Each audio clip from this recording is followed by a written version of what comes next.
Okay, folks, here we go. Guys, here we go. Let's have a good show. 1B, stand by. Okay, Yeah. Yacht, stand. Yeah, Take two. take it at midfield. Take Just go two. right Opposite now. of Go to two. camera One. 3. Can 3. you Go to the gate. Thank you. Just like that. I'll just go ahead. Yeah, graphics 2 is going to be up for the first. Okay. Take it. Go right now. Go to camera 3. Go. Yep. Can you Go to the gate. Just like that. No music. I'm going to hand to Q. Sophie. Wait for it. Wait for it. Wait for it. On radio in the Canal Zone. All right, guys, mic check. Yep, go ready. Okay, Ricky, mic. Yep, I am ready. Wait for it. Wait for it. 2.5. Willie, mic check. Yep, let's go. 1B, stand by. 10, 9, 8, 7, 6, 5, 4, 3, 2, 1, and we're live. Okay, and go for it, guys. Alrighty, guys, here we go. 8 p.m., maybe a little after, 8:01, maybe even 8:02, but nonetheless, it is Friday night, happy hour at the Balboa Yacht Club, 5 p.m. out on the West Coast there, and of course, it's 7 p.m. down in the Canal Zone. So, how's it going, everybody? Happy Friday. Ricky, what's going on, man? Happy Friday, everybody. You know what today is? National Donut Day. So if you hadn't had your All right. donut, get out there and get your donut. But that's what today is. So Right on. I don't know if you remember about donuts, but the clubhouse had always the best donuts. I'm talking the old clubhouse when you would come in through the front doors and you go up those little stairs. There was that bakery at the end of that hallway. Okay, Those no, are the don't. only donuts I remember in the Canal Zone. So remember at the new clubhouse when you walked in the stairs, you would go to the right were the restrooms. Straight ahead was the bakery, and then if you went Okay, to it the was left, still you entered there. the cafeteria. So okay, right, cool. yeah, that- Maybe they just remodeled it and whatever. But So okay, it was still there. Okay, Yeah. that's where I remember the great donuts. yeah, they had some great bake stuff there. Correct. And Yeah. anyway, so happy National Donut Day. Right And on. welcome, everybody. Welcome to our weekly podcast. Willie and I, both born and raised in the Canal Zone. And we'd like to welcome you to our happy hour at the Balboa Yacht Club. It's a live show, guys, that's all about the Panama Canal and the Canal Zone way of life. And this show, guys, we always start it with the cheers to all you guys that watch us, all Salute. you guys that are here today with us. Salute to you guys. Yes, indeed. We do bring back a lot of memories of growing up in the Canal Zone and that great life. And as Ricky put it so succinctly, it is the Zonian way of life. And there's so many examples of that things that have happened and occur. And it's easy to say it because it's true. It really was, that's the Zonian way of doing those things. And we love celebrating that. And good news, speaking of celebrating the Zonian way of life, we've been doing this, over a year now, and our focus has been almost exclusively on the Pacific side, and we've talked about the Atlantic side. So on June 20th, just in 2 weeks, Vern Couturier is going to join us, and he's going to be our Atlantic side correspondent, you could call it, for the show. And we're going to start learning a lot. I'm curious to learn about life in the Atlantic side because, again, other than going there for football and baseball, I don't know anything about the Atlantic side. I didn't paddle in the Cayuga race. So I didn't go there. I never went and partied at the Gatun Yacht Club. So, it's going to be as much a learning experience for me as hopefully, some Atlantic side have learned about life on the Pacific side. So I'm looking forward to that. That's going to be kind of cool, going back to the Atlantic side. Absolutely. Yeah, we got a couple Atlantic side things coming up too. Mm-hmm. Anyway, so guys, thank you again. Tonight's show, as you know, are you guys ready to learn about the history of our Canal Zone schools? Yeah. As you know, it's the first month of the first week of the month, first Friday of the month, and with us tonight we'll have David Dahlstrom, and he'll be talking about exactly that, the history of our Canal Zone schools. So if you guys want to drop a comment, which elementary school you went to, or which junior high school, we didn't have a choice, right? It was either Corundu or Cristobal, which had or both in one. Cristobal. They had both in one, but drop a comment, which elementary school you went to. Yeah, absolutely. It's going to be all about schools. We haven't gotten around to schools yet, and the perfect time to do it is, as Dave alluded when he messaged me earlier in the week, about what the topic was for this show. he said, "Hey, we got graduations and everything going on. Everybody's getting out of school, so what a great time to start talking about schools." And what a great subject to talk about was where the first schools were, right? Because as we know, one of the last things to be finished in the construction of the canal and the canal zone was a lot of the Pacific side, especially Balboa.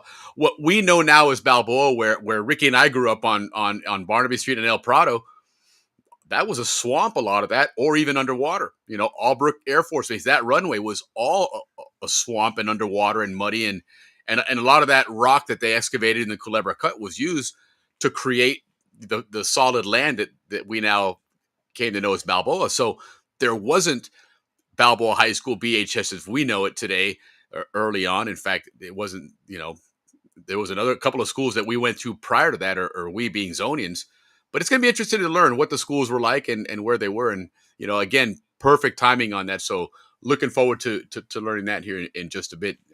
And real quick, guys, don't forget that, as always, like and subscribe to the channel. SCN Canal Zone is the YouTube channel.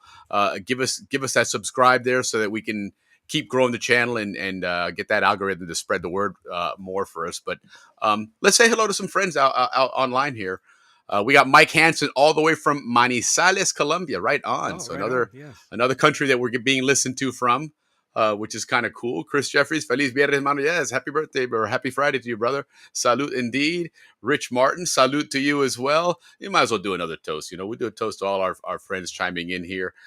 Lori Hunt, Diablo Elementary, right on. Now, Diablo Elementary, there was a couple of schools there. And in fact, at one point, if I'm not mistaken, I think the school that, you remember where Bulldogs and Red Machine, they alternated practice fields? They always switch one year. Oh, that used to be the junior high school. Yes, exactly. That was a junior high school, correct. So, we all know Corundu, but that was one of them prior to that. And I think Diablo Elementary was the one that was across the street from the 24 Hours. Yeah, on the right? hill. Yep, on the hill there. Right on. Chris says, I went to third grade at Balboa Elementary, then Los Rios from fourth grade on, followed by Corundu Junior High, of course. Yep. Mark, how you doing? Good to see you, buddy. I went to Balboa Elementary till third grade, and then switched to St. Mary's, fourth grade all the way through eighth grade, and then ninth grade back at Corundu, and then, of course, BHS for my high school and Pan Canal College and all that good stuff. But, it was cool. First grade Balboa Elementary, and then second through seventh, wow, St. Mary's, and then Corundu, eighth and ninth. And when I went to St. Mary's, there were Zonians there, but not nearly as many as when you were there. When you were there was a big group of Zonians that were in St. Mary's. Yeah, for sure. Yeah, I know. Melinda Grimison was with me. Really, like I said, not a whole lot of other people. Most of them stayed in the public schools. There wasn't that many of them that went to St. Mary's, but most of them at that point were Panamanian, which is kind of interesting. But nonetheless, it was a good experience. I'm glad I got a chance to do both. Yeah, it was. St. Mary's was a great education. That's. I think my dad had talked to some people that had mentioned that a lot of the kids coming out of St. Mary's going into Corundu Junior High are doing well, and so he said, well, then heck, let's put him in there. So I went from Ferry St. Mary's to hiding in shame when the bus came by from Balboa Elementary, because they're all going to be making fun of me now. And I was leading the chant on a bus to make fun of the St. Mary's group, and now they turn around and did it to me. But Fort Gulick, Mark Owen, good to see you. Fort Gulick, right on. Leaf's been in Panama for quite a while. He sent me some pictures the other day. I should try and pull him down and post them, man. But he took some really, really great pictures around the causeway and stuff, especially sunset and stuff were really well done, man. Some good stuff there. Panama's a very photogenic city now, man. To take pictures of, especially at night. It's amazing what that city looks like at night in some places. But all right, CZ's schools were well funded and had great teachers. They did, honest to God, they did. A lot of times we talk about, especially on the first Fridays of the month when Dave Dahlstrom's on with his history, that there's a lot of wow, I didn't know that moments. And we've recognized that we didn't learn a lot of the canal history in the canals, and it wasn't because we had bad teachers or bad schools. It was, they chose to purposely follow a U.S. curriculum, and so what was being taught here in the United States was being taught in the Canal Zone schools. So, up here in Kansas and Michigan and New York and Miami and L.A., they weren't teaching about the Culebra Cut and Red Hill and that stuff. So, who are we to know that stuff? So it's cool to have Dave on to later on be able to teach us that. So, nonetheless, I'm sure Canal Zone College probably did have a class. I don't know if anybody sure, but that's more of an remembers. elective type thing, Yeah. versus a curriculum that in elementary school where, hey, you're going to learn about this, because I mean, we did learn history in elementary school, but it was all U.S. history. Yeah, We yeah, didn't even yeah. learn Panama history for the most part, if you think about it. It really was very much a U.S. curriculum, 100%. Correct. That is But correct. Well, tonight we're going to hear all about the history. Hopefully, we'll know a yeah, little more about how the teachers were selected, because most of the yeah. teachers were like master's degrees, and Oh the yeah, vast majority were very very well statesiders. educated. Yes. Yeah, no doubt about it. And then Lori's mentioning they got to go home until the 6th grade. Yeah, I was perusing through some spillways the other day for doing some research on one of the things we do on one of the segments, and I came across one of those articles where they were when the first time they were going to experiment with having a school go all the way through in the day and then switch to do that. So I mean, when I went to school, that was always the case. Have lunch at school and then continue on until the end of the school day. Whereas what Lori's talking about there, at one point you did go to school and then go home for lunch and come back. And I think the teachers probably found that it was much easier to manage the kids if you gave them a short lunch break and got them back in school, as opposed to go home and go through all that and then come back. I would bet afternoon classes were probably not as effective in that type of setup as they would be, in a later one. But Walter Brown, Balboa Elementary School, Balboa Junior High, graduated in 1960. Right on. Wow. Awesome, Walter. Great to have you on the show. Great story. So you'll have something to chime in here. Hopefully, that if Dave, I'm not sure on his presentation to what years he'll get on, but yeah, you definitely have seen some of the earlier school layouts and whatnot. That's really cool. Thanks for joining us. Appreciate it. So, Ricky, man, what's been going on in Panama? We haven't had a bochinche. We're not really we having a haven't had bochinche, good but bochinche, but it's probably been a good strategy not to talk too much bochinche about Panama with all the stuff our poor president is having to deal with, yeah, who is taking a major beating. As you guys know, there are a lot of demonstrations going on down there right now for this Social Security law. So again, it's not really hampered too much on it, but yeah, they're going through some hard times. And but there is a lot of silver lining. For example, guys, win-win with the new, more of a U.S. Presence down there. yeah, Carnival Cruises, an American company, hiring 25,000 Panamanians. That was just announced a few days ago. And then there's also great news, which Willie posted, that there was a spike in container crossing the canal in yeah. April. 30% increase, actually. And that was more than anything, Willie, that was because of the pre-tariffs. Get So under the that month, tariff deadline. yeah, get on the tariffs. And then, of course, the main numbers are now going to be coming out, and I haven't seen them, but some of the things that I have heard is that it's going to be obviously a lot less than it were last month, Sure, because this will sure. be so that might affect some of the traffic going through the canal. So that's one of the things that we saw there. Then, Willie, going through all these Panamanian news, I see this study. This is for all the health people out there, and a little health tip from our podcast. Right. Study finds, listen to this, pork chicharrones from Panama, just kidding, from anywhere, are healthier There than you go. spinach, than carrots, and How about that? cauliflower. Now, those are some heavy hitters on the healthy side. Heck yeah. So, guys, yeah, enjoy your chicharrones because you're eating healthy. So right that's what on. That's great news. Oh yeah, that's what we have on our health part. When I worked at Tocumen, there was the where the Copa counter was. You could obviously go around the back to get out to the terminal, right? When from working there as the employees, and you'd walk out one of those passageways, and then you make a right to go down to the gates, and right on that around that corner, that right was the cafeteria. So it was literally 50, 60 feet away from our offices on the backside of the terminal there at Copa.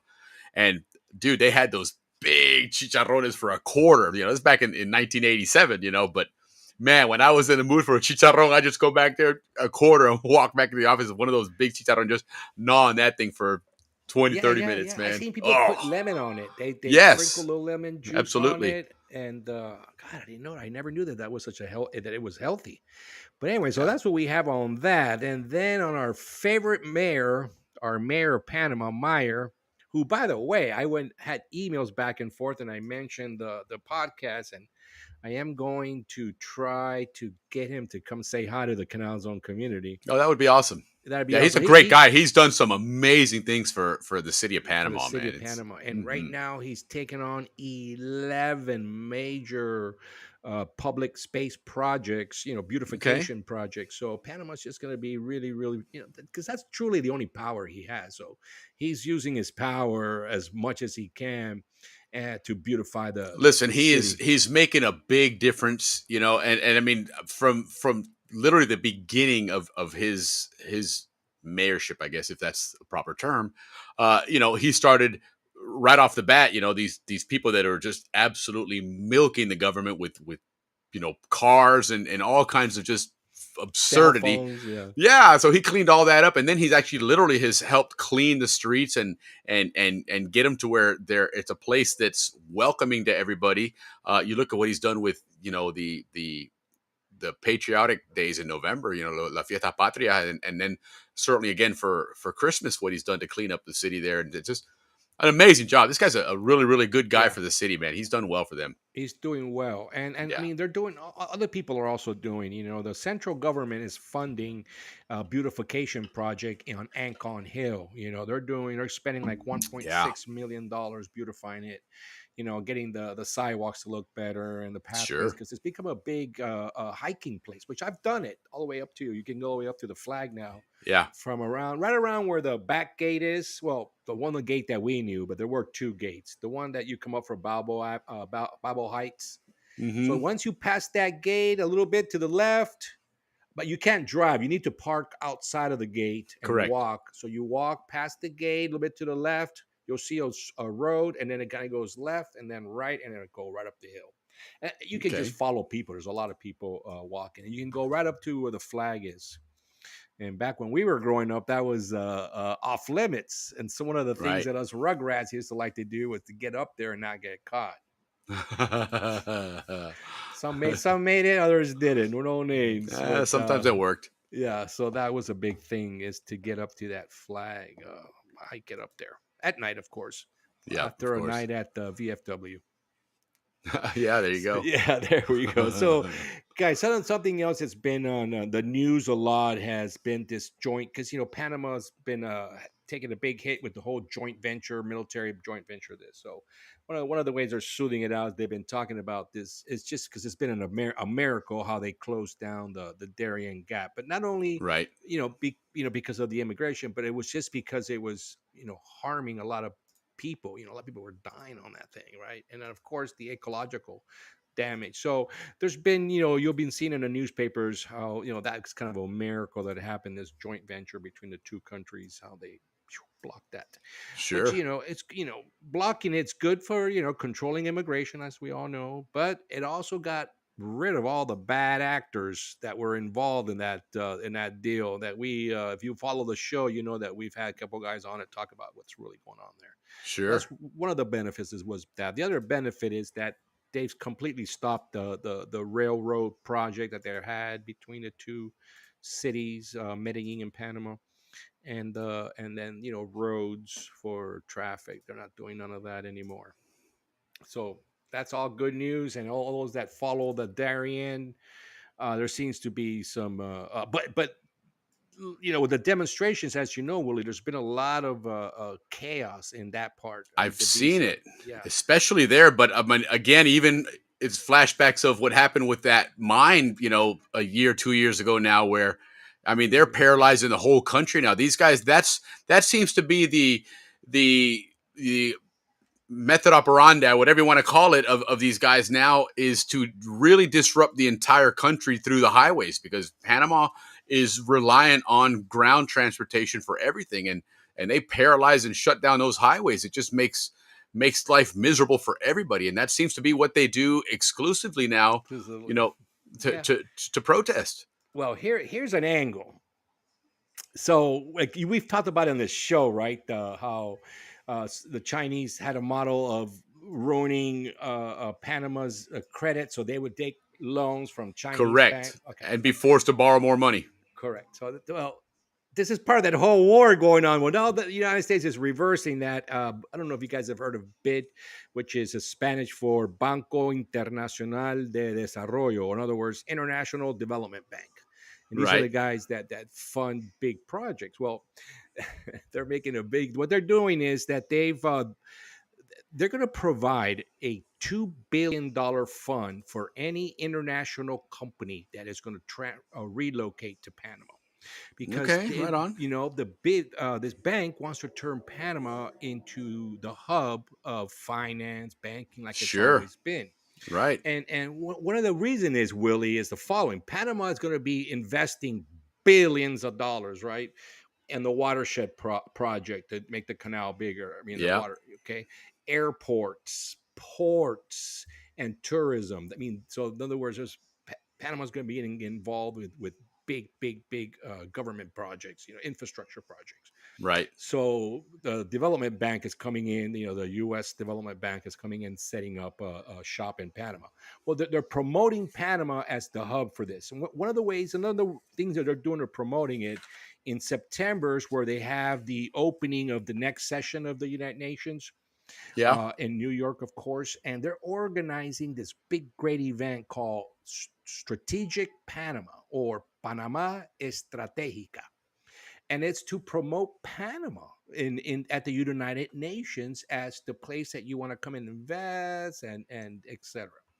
So that's another win-win for our beautiful little country, and the development bank helping out, like I said, with the $2 billion fund to help international companies relocate to Panama. So any of you guys out It's there? amazing that Panama has been able to be this center of trade, of commerce, of crossroads for 400 years now. We're going on 500 years of Panama doing this, obviously before the canal as well. And, the Panama Railroad and the Las Cruces Trail with the Spaniards, even before that, and the Chagres. And it's always had an importance no matter what. Panama's a place you just be proud to be Panamanian, man, because it really is a special place in so many truly ways. is. In Yeah. addition, for us, we get the double whammy of it, or the double grace of being part of Panama and Panamanian, and also a Zonian, and having to experience that as well. Yeah, But yeah. Well, they actually it's call always, us. They actually call us a subculture,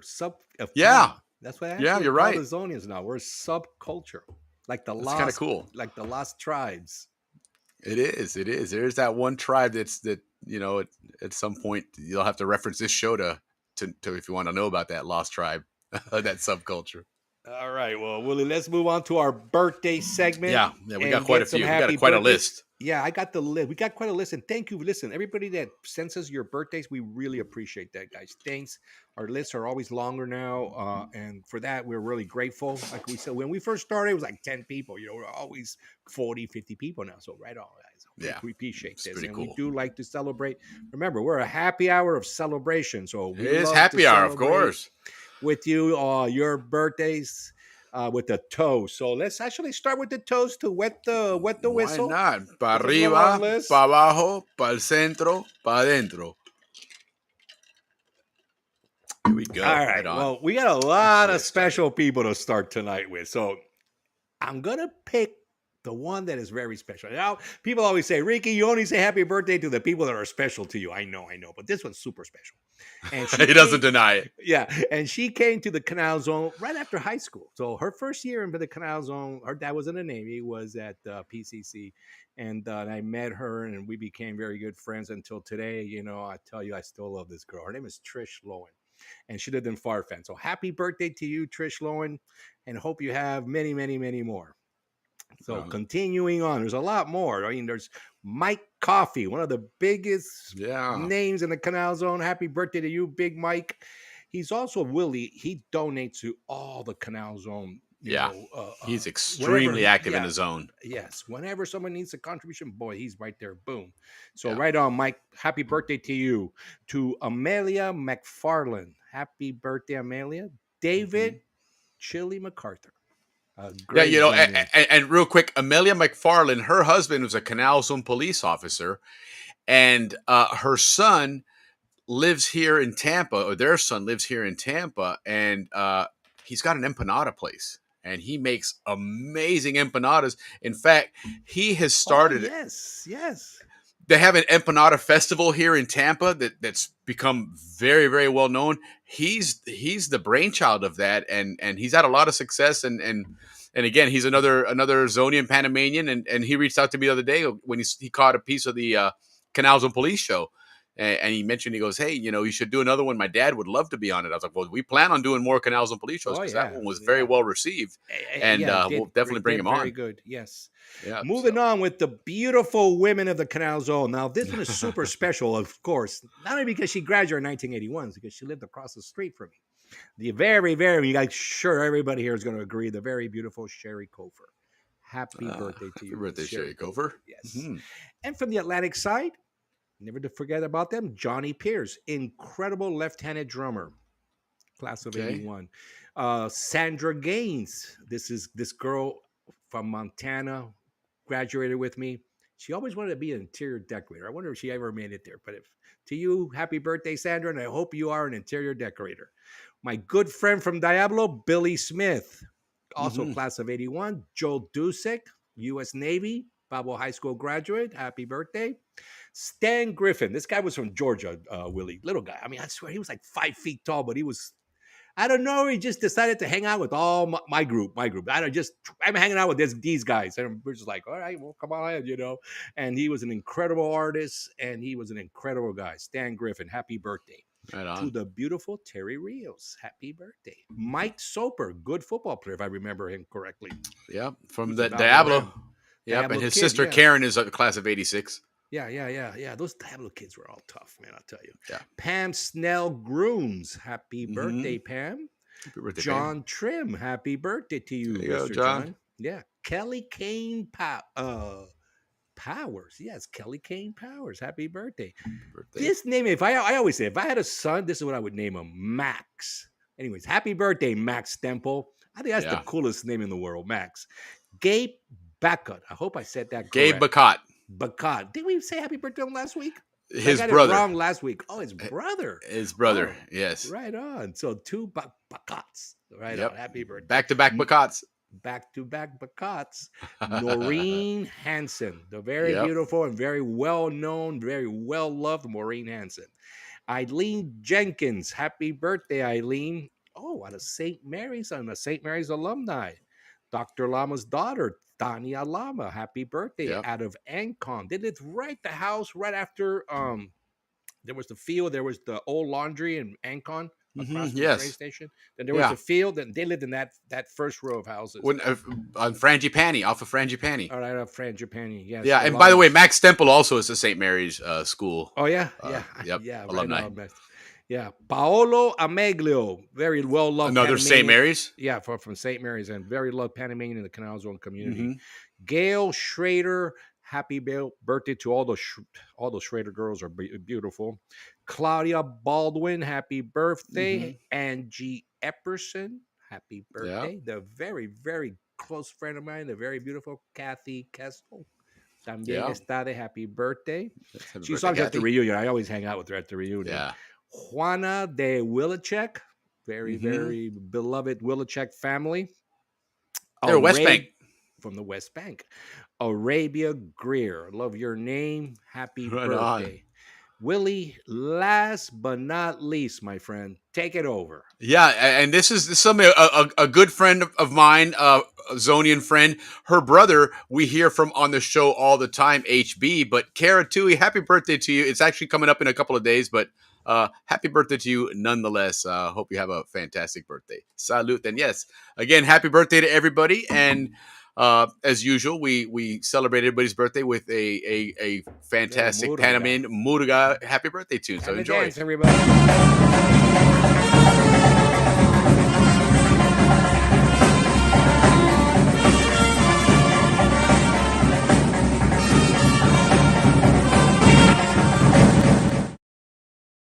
right, there we go, guys. So listen, this is actually some of the best timing we've had on this show because we always try and get our guests on at 8:30, about 30 minutes after the hour or after the start of the show, and we're pretty much spot on because we did start about a minute late anyway. So, but again, the first Friday of the month, we always bring on board our Canal Zone historian, Dave Dahlstrom. So, Dave, welcome and excited to have you on and tell us the story tonight because you're right. When you sent me that message the other day, I was like, dude, that is perfect timing for that. No kidding. Oh, So, yeah, me welcome, too. Dave.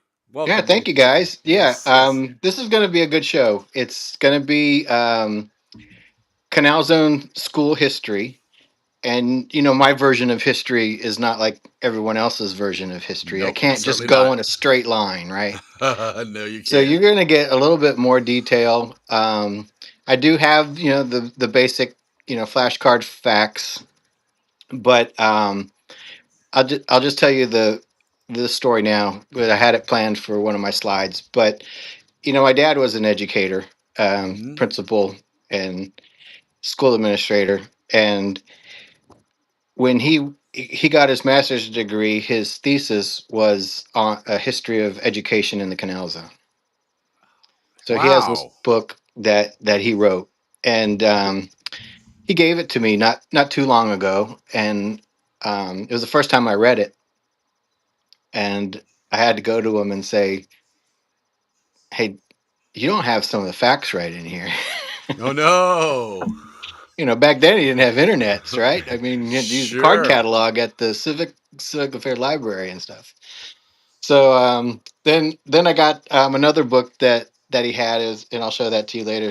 Schooling in the Canal Zone, and I'm reading that, and the facts don't jive necessarily with the Canal record. So tonight you're going to see some facts that I pulled from those resources, and then others that I get from the Canal record. They're only off by a few.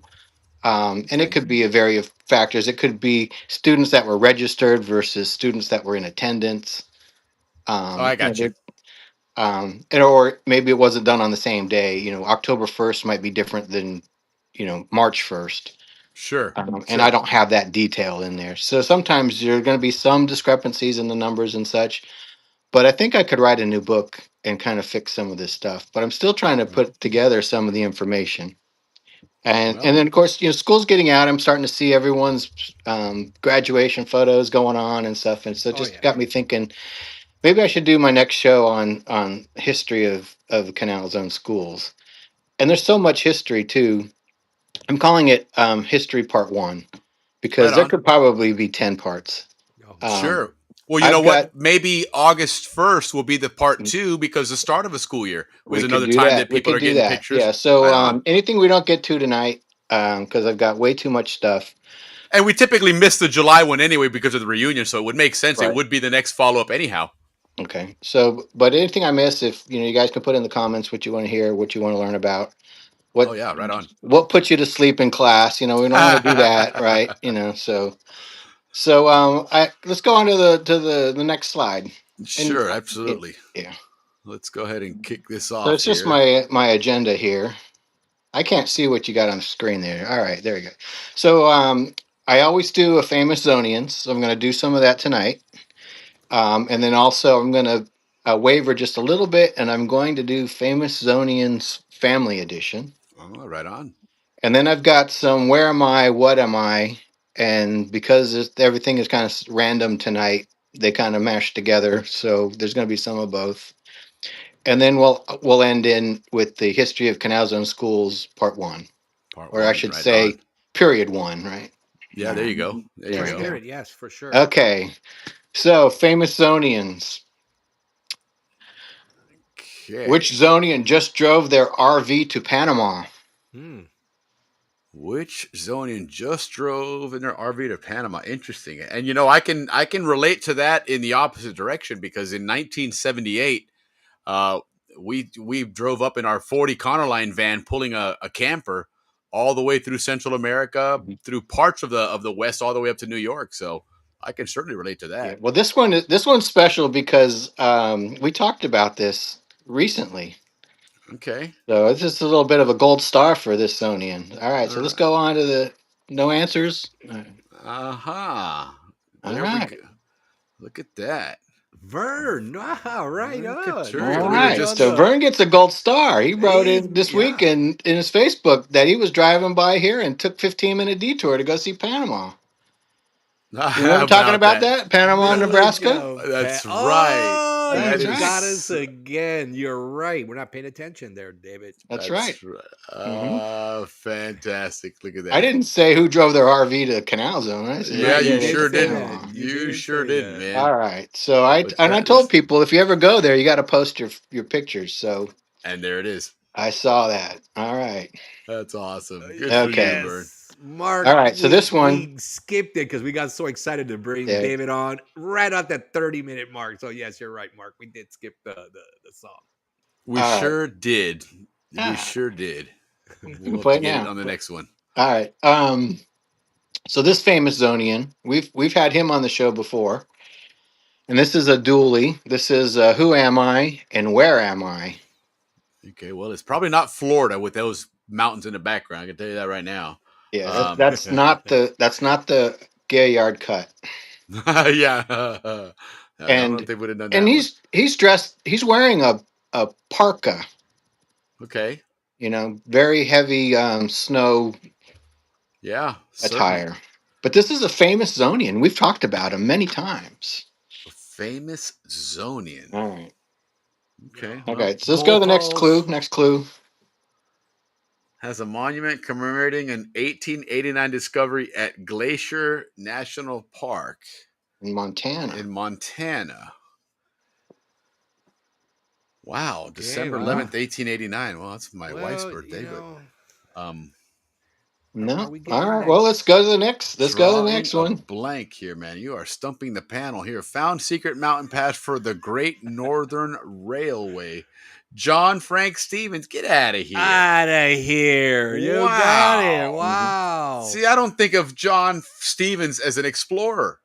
Oh, well, we do know he's a big railway guy because that's Well, what he did for the Panama Yeah. Canal. exactly. And that's what he Okay. was doing. That's what he That's was okay. doing for the Great Northern Railway. He was looking for a passage through the Rocky Mountains. At that Wow. time, they didn't have transcontinental railroad up there, and so he was exploring. And Wow. the story with him is that he had an Indian guide um, to help him, go through this passage, and Mhm. the Indian guide said, "I'm not going any further." And Wow. Stephen said, "Well, then I'm going to go by myself." And he Huh. went, and when he got, I guess, through his destination, there was a snow and cold temperatures, and he nearly froze to death. Wow. But he made it, and he found this passage. And that pass, that Marias Pass, is still used today. That is a Absolutely. big rail Big. junction there Right. for sure. Right. Interesting. So That's he almost cool. died on that mountain. Wow. Which means, and this is, look at the dates here, that's in the 1880s. So there wouldn't have been a John Stevens in Panama. Yeah, And like Absolutely. Lori says, a Stevens Circle. It would have been like a Exactly, Rogers right. or Smith Circle. yeah. or So- something. Or we still be using the French little trains that they were Right. trying to use to remove the excavated dirt. So let's continue. I'll continue on the slide so we get through these things, and I'll tell you the rest of the story. But the interesting thing Right on. next to a statue, and you can't really see it, it's in front of that tree Okay. where the red dot is. It's just above the John F. is that statue, but next to it is an obelisk, Yep. and the obelisk has this plaque on it, the Flathead National Forest, and it's memorialized to Teddy Roosevelt because Wow. Teddy's basically the father of national parks. Correct. So here you go. You got Teddy Roosevelt and Frank Stevens together again, right? Or actually, the first time Prior. Yeah. prior. That's true. So And yeah, if you Teddy ever go Roosevelt there- was if you quite the ever go through outdoorsman. there in Montana, you get a twofer. You get to see Teddy No doubt. Roosevelt Monument and Stevens. Stevens. Be a great place to wear a Zonian shirt and get your picture taken. All right, Yeah, those and are two great guys yeah. for the cause. and I think I've told this story before, but I did some research. Where was Teddy Roosevelt on November 2nd and 3rd, 1903? On a Where was train. he? Where was he? On that And what I train. found was that he was on a trip west, and it just come from like Pueblo, Colorado, and was like in Albuquerque, New Mexico, Huh. during the Panama um, Revolution. Wow. And How he was about on that? his way to see John Muir at Yosemite. Wow. And if you look at these pictures, you'll see Teddy Roosevelt with John Muir, and they're sitting up in Yosemite. And John Muir convinced him to create the national parks. Right. And he is the So, father of the national park system. right. So, but that was the trip that he was on during that activity. So, just something Wow. to Yeah. some of that useless knowledge that I can pass on to everybody. All right. That's what history's all about. Okay. So this next map, Stevens. you went too far. Sorry. Here we All go. right. There's just the map. Where this memorial is. It's just south of the Canadian border. Yep. Bosemont, um, Montana is just a little bit to the southeast. Missoula is a little bit to the southwest. It doesn't show up on here. Spokane is just to the west. Yep. So it's out there, and it's right in the Rockies. Wow. All right, so we'll go to the next one.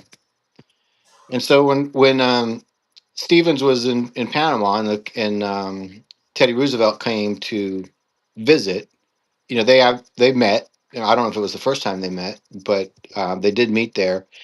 And what's interesting is that um, that little boy in this picture is Stevens's son, Okay. and, The and one we're in going front to of be talking Roosevelt. about we're going to be talking about schools. And so Okay. he would have been one of the first students, Yeah, he's certainly school age there. because this would have been November, August, November of 1906. Okay. Right Yeah, on. I Yeah, he's think definitely it in, was in I school think it was down in the zone. end of August, end of November. I can't remember exactly what days he was there, but all right. So Okay. then, the reason too I bring Stevens' name up is that when Stevens was born in rural Maine, so he was pretty hardy, I guess, growing up there. He probably has like 6 weeks of summer, right? And Sure. so going over that mountain, he was probably very accustomed to Yeah. um, cold temperatures and snowshoes and all that stuff. But he survived that. But when before he left Maine, he went to normal school, which is a teaching school. So he was studying to be a teacher. And times were Wow. tough, and he moved to Minneapolis, and then he got a job with the municipal government doing engineering. He self-taught himself engineering. Wow. He was not a trained engineer. He was a trained engineer. And then he went on to work with the Duluth South Shore Railroad. Yeah. So Vern probably knows that. It goes from Duluth Superior across the South Shore of the Lake Superior, Right. um, through Menominee and over to Sault Ste. Marie. So he got his railroad teeth, he cut his teeth on railroads there and other Sure. places. He worked for Canadian Pacific as well. So he learned his railroading and his engineering on the job. That's incredible. So we're talking about schools and teachers. And when I read that he went to normal school and self-taught himself, I'm like, we got to bring this in. Yeah, So, he fits in this conversation. yeah. So the next one, Stevens Circle. We all know Stevens Circle. Yeah, right on. Beautiful. Sure is. So we'll go on to the next one. And well, this just says that he studied to be a teacher in normal school and had no technical training when he decided to move out west. So we can skip that. I just already mentioned that. And that's from American Society of Civil Engineers. And then this article saying that he became an engineer, self-taught, and driven by self-described bulldog tenacity There you go. of purpose. DHS Bulldogs. So I'm declaring tonight the Balboa Bulldogs are named after John F. Stevens because he was a bulldog. That's correct. All I, right. I second the We motion. Engineer too. we heard For sure. Gold Coast for Cristobal. Um, but we didn't know why do we have bulldogs for Balboa? Right, because we don't have any who had dogs in Panama growing up? Not many of us. I don't Not at know, least but I not mean, bulldogs. Stevens Yeah. So was a bulldog, so yeah, it's we're just definitely naming after him after. Stevens. There it is. I'm totally good That's with that. Christian. All right, Bulldogs after Stevens. after them. All right, And so, that's a true bulldog too, because man, yeah, Stevens did take yeah, on a big task. yeah. I read it on the internet. It must be true. All right. Hmm. 100%. Okay, so then he was at 33. He was an engineer for the Duluth South Shore Atlantic Railroad, or yeah. We've already talked about that, so we'll Yeah. go on to the next one. And this basically talks about his trek across the mountain Yeah. where he almost died and stuff. So we'll go ahead and skip over that. And then this one, um, after he saw the construction of the Great Northern Railroad, he was picked to be the engineer for Panama Canal, and that's how we know him, right? And he was picked to be the engineer, but we don't know anything about him. I That's never learned amazing. anything about him. He's picked to be the engineer of such a monumental project. And if they pull his resume, they're like, I don't Mhm. even see any college degree here, dude. What do you mean you're an engineer? Yeah. And yet that's amazing, man. That's good stuff. But we hear this when we read about this, and we've talked about it before. But it says when he arrived in Panama, he was discouraged because the workers were suffering from malaria, yellow fever, poor housing, malnutrition. They didn't have excavating equipment. The transportation system was in disrepair, and so what he knew that he needed to get morale up, and they needed adequate food and housing, Yeah. and illness. So it was basically just survival, when you Yeah. got there. Um, and then later, you know, he he um, he had difficulties with the politics. Right. And one of the things that it says in here is that, and you can look at the record, and originally there were private contractors that were going to build the canal before Goethals was assigned. Hmm. There were contracts being drawn up for private companies to Like dig the the canal. French. Interesting. Um, and I'm sure it was some senator's buddy. Of course. Of course. Pork project. But that had never happened before and never will happen again. But at this particular time, someone decided they were going to hire maybe someone that didn't know how to dig, um, and pay him a lot of money. But he was like, "I'm quitting if that happens." Good for him. Right on. And so that's what I'm reading into this. And then Sure. of course, Goethals gets the job, and since he's a military man, he can't quit. Right. Right. So Well, that's what they but- say that Teddy Roosevelt was tired of the resignations. He's like, the hell with this. And they're like, well, this is a new command for you. It's not a job you can talk to the family and take or decline. That's your but we command. hear over and over again about how difficult things were down Yeah. there. And I don't think we realize, because we never experienced that. No, certainly not. Maybe we ran out of a food item at the commissary. The hardship. Yeah, The hardship of having to wait a week. and Yeah, didn't have a yeah. Christmas tree, right? But yeah, but we had pork rinds. We always had Yes, pork we did. rinds. All right, Now I can we live know to they're be healthy. 100. So then I found this on Canal Zone Brats, because Canal Zone Brats has everything. Yes, Sure they do. does. If you want to Sure learn does. about something, just go there first. Yeah, indeed. And they have an article from the Star and Herald, 1907, and it basically says he's leaving. He's going on Panama Line, going back to the U.S. And this last part, you can't read it, but I have it here just for my memory.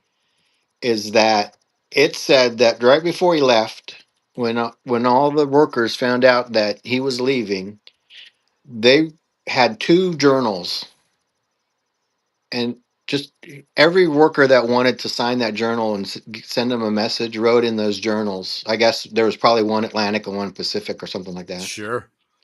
And they presented those journals to him. as he was leaving, and they basically the workers, just thought Showing really highly of him. appreciation. Yeah. So that's what That's that awesome. says in the small That's text. good because the guy's probably not leaving in the best of moods because he's leaving Yeah. out of frustration. Yeah. And I'm sure everyone's thinking, "Oh, great, what's going to happen now?" Yeah. And Wow. when you Interesting. read about Goethals, he wasn't like the most liked guy when he got there. No, well, Probably he not the came in most as a liked guy when he military left man. either. But No, certainly not. so Well, just something, go on Canal Zone Brats and look at stuff, and also CZ Images. They've got yeah. everything too. So I go Oh, for a online long looking time. for um, Stevens because he came back to visit Panama 20 years later. And the story I Okay. read, I think I have it on the next slide. But this man's at the train station in Cristobal, and he sees this guy, get off the ship and come over to the train, and he recognizes him because he'd worked there, Right. and so he um, says, "I'm an old timer. I recognize you, and thank you, and all that other stuff." Then he calls Balboa and lets the governor know that Stevens is on the train going to Balboa, and then they greet him and So he kind of came unannounced in a sense. unannounced, right? Right And on. and then so I went looking online for a picture of that because I'm like, certainly there's pictures of that. Right. I found one, Okay. and who has it? Canal Zone Images. Of Hmm. course. And when did they post it? March of last year. So it's pretty fresh. So I don't know how many Yeah, people have ever seen this, but that's Stevens true. is on the far right, and the governor is in the center. Okay, And so they're Stevens is in the gray looking yeah, outfit with or whatever. right, and that's one of those pith helmets that Andrew was talking about. Yes, that's true. Look at that. Good eye. And apparently they are in the cut on a dredge. Okay. Yeah. Yeah, it looks like So he's working the levers yeah. there. And Yeah. oh, that's So cool. he had never seen it. He left in 1907. So he had Sure. never seen it. So he got to come back and see everything that got done. So That's all right. awesome. It's almost like a I just proud thought dad coming home. I had to share that with everybody. Yeah, that's No, very cool. thanks. Yeah. All right. All right, This so is this is the story of Stevens coming off the plane off the boat and stuff. So since we talked about that, this go to the next slide. It was an article in Time that I read yeah. about this. But at the very end, it says that no man contributed more than John F. Stevens did during his regime from June 1905 to April 1907. Before he resigned, President Taft named him the father of the Panama Canal. So Oh, Wow. right on. I don't Yes. know that we've Yes. ever called him that, but Yeah, and it seems like Goethals gets a lot of the yeah, recognition. I mean, you look at Stevens Circle, while it's important and famous, Goethals Memorial is probably one of the more iconic memorials of the canal and the canal zone anywhere. It's very, very famous. Oh, and when they had the fountain running, because I haven't seen the Mhm. fountain Yeah. run in years. I'm not even sure they do it yeah, anymore. But when the fountain yeah, used to run, that was yeah. They gorgeous. they really did a nice job with that Goethals film. Yeah, I like that. for sure. But it's nice to get this recognition for Stevens then, and Mhm. even Yeah, and what's amazing is what he does in 2 years. Goethals is here for a lot longer, but yet yeah, apparently the impact of Stevens is really what set Goethals on a path to right. success. And I think because Stevens was the railroad guy, Sure. he he knew he knew what Yeah. needed to be done. Yeah, and as I've learned a lot on the excavation, the railroad was one of the key components there. There was so much rail movement that was so critical to this whole success that makes sense that a rail guy would be the one to establish that and originate it. And it's Stevens is the one that convinced Roosevelt that a lock canal needed to be Right. done. There was too much material for sea level. Impressive for a self-taught engineer, Yeah, right? we went to normal Amazing. school. He was a teacher, right? Normal So, school. well, that's what it was called. Yeah, that's We right. talked Yeah. Yeah, about the because normal school that they built in La Boca, Silver La Boca. Yeah. yeah, no, in Yeah. Panama, that's what it's called. Because my mom went to that school, Yeah. and my mom was a That's right. Canal Zone teacher as well. Mhm. All right. Very good. So Very good. so the next one is famous Zonians, and it's Panama Canal Society reunion time, There you go. Right right? on. Of course. So I Around the corner. can't neglect them because next month we'll be there, Yeah, for sure. and so I don't know if we're going to have a show or not, but I can throw something together if we need it. But Yeah. And it'll be um, live. We'll all be together. We'll I'll all be in the probably be same taking room. tickets at the door. But all right. So, which Zonian was the Panama Canal Society president in 1951? All right. Who is the Panama Canal Society president in 1951? Come Interesting. on, man. Well, I know Peterson, Elaine's dad was a president at one time. Could have been around that time. That'd be my choice. And the reason I mentioned him, he was responsible for hiring all the teachers and bring them to the Canal Zone. That was what his job was. Well, So that's my guess. was it a Dahlstrom by any chance? I'm going to take a wild guess here. Wasn't a Dahlstrom. Okay. I know the Dahlstroms go way All right. back, so it certainly All would have right, been. so let's go on to the next one. I think I have a double slide, but Well, if Okay. we're talking all about right, Stevens, there we go. Calvert. Oh, okay. Calvert it's a Dahlstrom great grandfather. Yes. Okay. That's my mother's grandfather. Okay. Right on. Look at that. Yeah, so he was the Panama Canal Society president in 1951. Very So you cool. don't have to know all of the Panama Canal Society presidents, but you ought to know that one. That Yeah, one's for an sure. important one That's for one. sure. Well, I knew it was gonna be Stevens or something like that. No, well, that's what I was wondering. I All said, no, there got to be an angle All here right. somewhere. I told you it was famous Zonians family edition. Well, that's what set me in that direction. The all family right, piece. all right. Let's go to the next one. Go to the next one. Very good. So this And is there he this is is. Charles. This is him and his makers of the Panama Canal book with his Roosevelt medal. That's awesome. And he was the son. He came down with his father, who's also a Roosevelt medal holder. That's But awesome. they came in night. You can see entered service 1906 at the Gorgona shops. And the next slide is a picture of the Gorgona shops. There it is. So that's what he worked in. And all I can think of, if it was 100 degrees outside, it was probably 120 degrees inside. Yeah, every bit of it. No kidding. I don't know if he was No doing furnace kidding. work.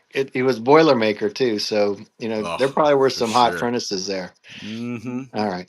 So then the next slide, here he's outside the hotel where the reunion is happening in St. Pete. Okay. And he's with his mom, Annie Calvert. And I've talked about these two before, but I just, since they're together at the reunion, I just showing my reunion photos. Absolutely. This is a history show, and this is a reunion history show. photo. Right. So we go on the next one, and Annie, she was also known as Mrs. Stephen Elijah Calvert, S.C. Calvert. I hate it that they put the names of the husband because you don't know who it is, but Annie is S.C. Calvert, and she was the secretary of the Texas Club of Gorgona, and so they were having an event, and she put this article in the Canal Record, and this was early on, like 1907 ish, 1908. And as far as I could tell, it's the first time I see a woman's name in the byline, like a woman writer. Sure. And go on the next one. Another Canal Zone first. Yeah. And so this is another meeting of the Texas Club. And this one, she's listed as the press reporter. Wow. And then she also was a member of the Rebecca Club, and she was the secretary of that. So she was a big social person, trying to get things going. And one of the stories that I read in a book that one of my cousins did based on letters and stuff that came back is that she moved down in 1907 with her other children. She had 3 daughters as well, and she went to Gothel's house or office and said, "You've got to get something for families and kids and stuff to do." Right. You know, there need to be some activities here. We need some social things. And apparently he agreed and things That's started awesome. moving. So So she part of really all, embraced the whole Canal Zone experience and wanted to make it better. yeah, I mean, you're one of the first that gets there. And Yeah. so, you know, if it's not there, it's kind of, you know, someone's got to ask for it. Right. Yeah, for sure. But Good for apparently her. she was, you know, involved with these clubs and stuff and felt like speaking her mind. So, Heck yeah. all Right right. on. So we'll go on to the next one. And so which Zonian was the founder of the Panama Canal Society? And this is not a family member, Okay. This but we should famous know Zodiac was who the founder is. We know all the other things, but why not the founder of Panama yeah. Canal Society, right? No, and if you All answer right. that correctly, you get a membership in the society for only $50 for the year. It's Yeah, great. So exactly. Yeah. make sure you answer that right, man.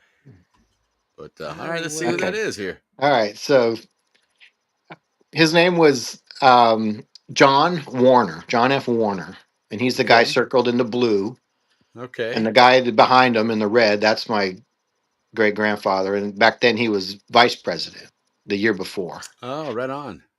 Look at So So this that. was the, the first year that they all got together and decided, listen, we need to do a Zonian society.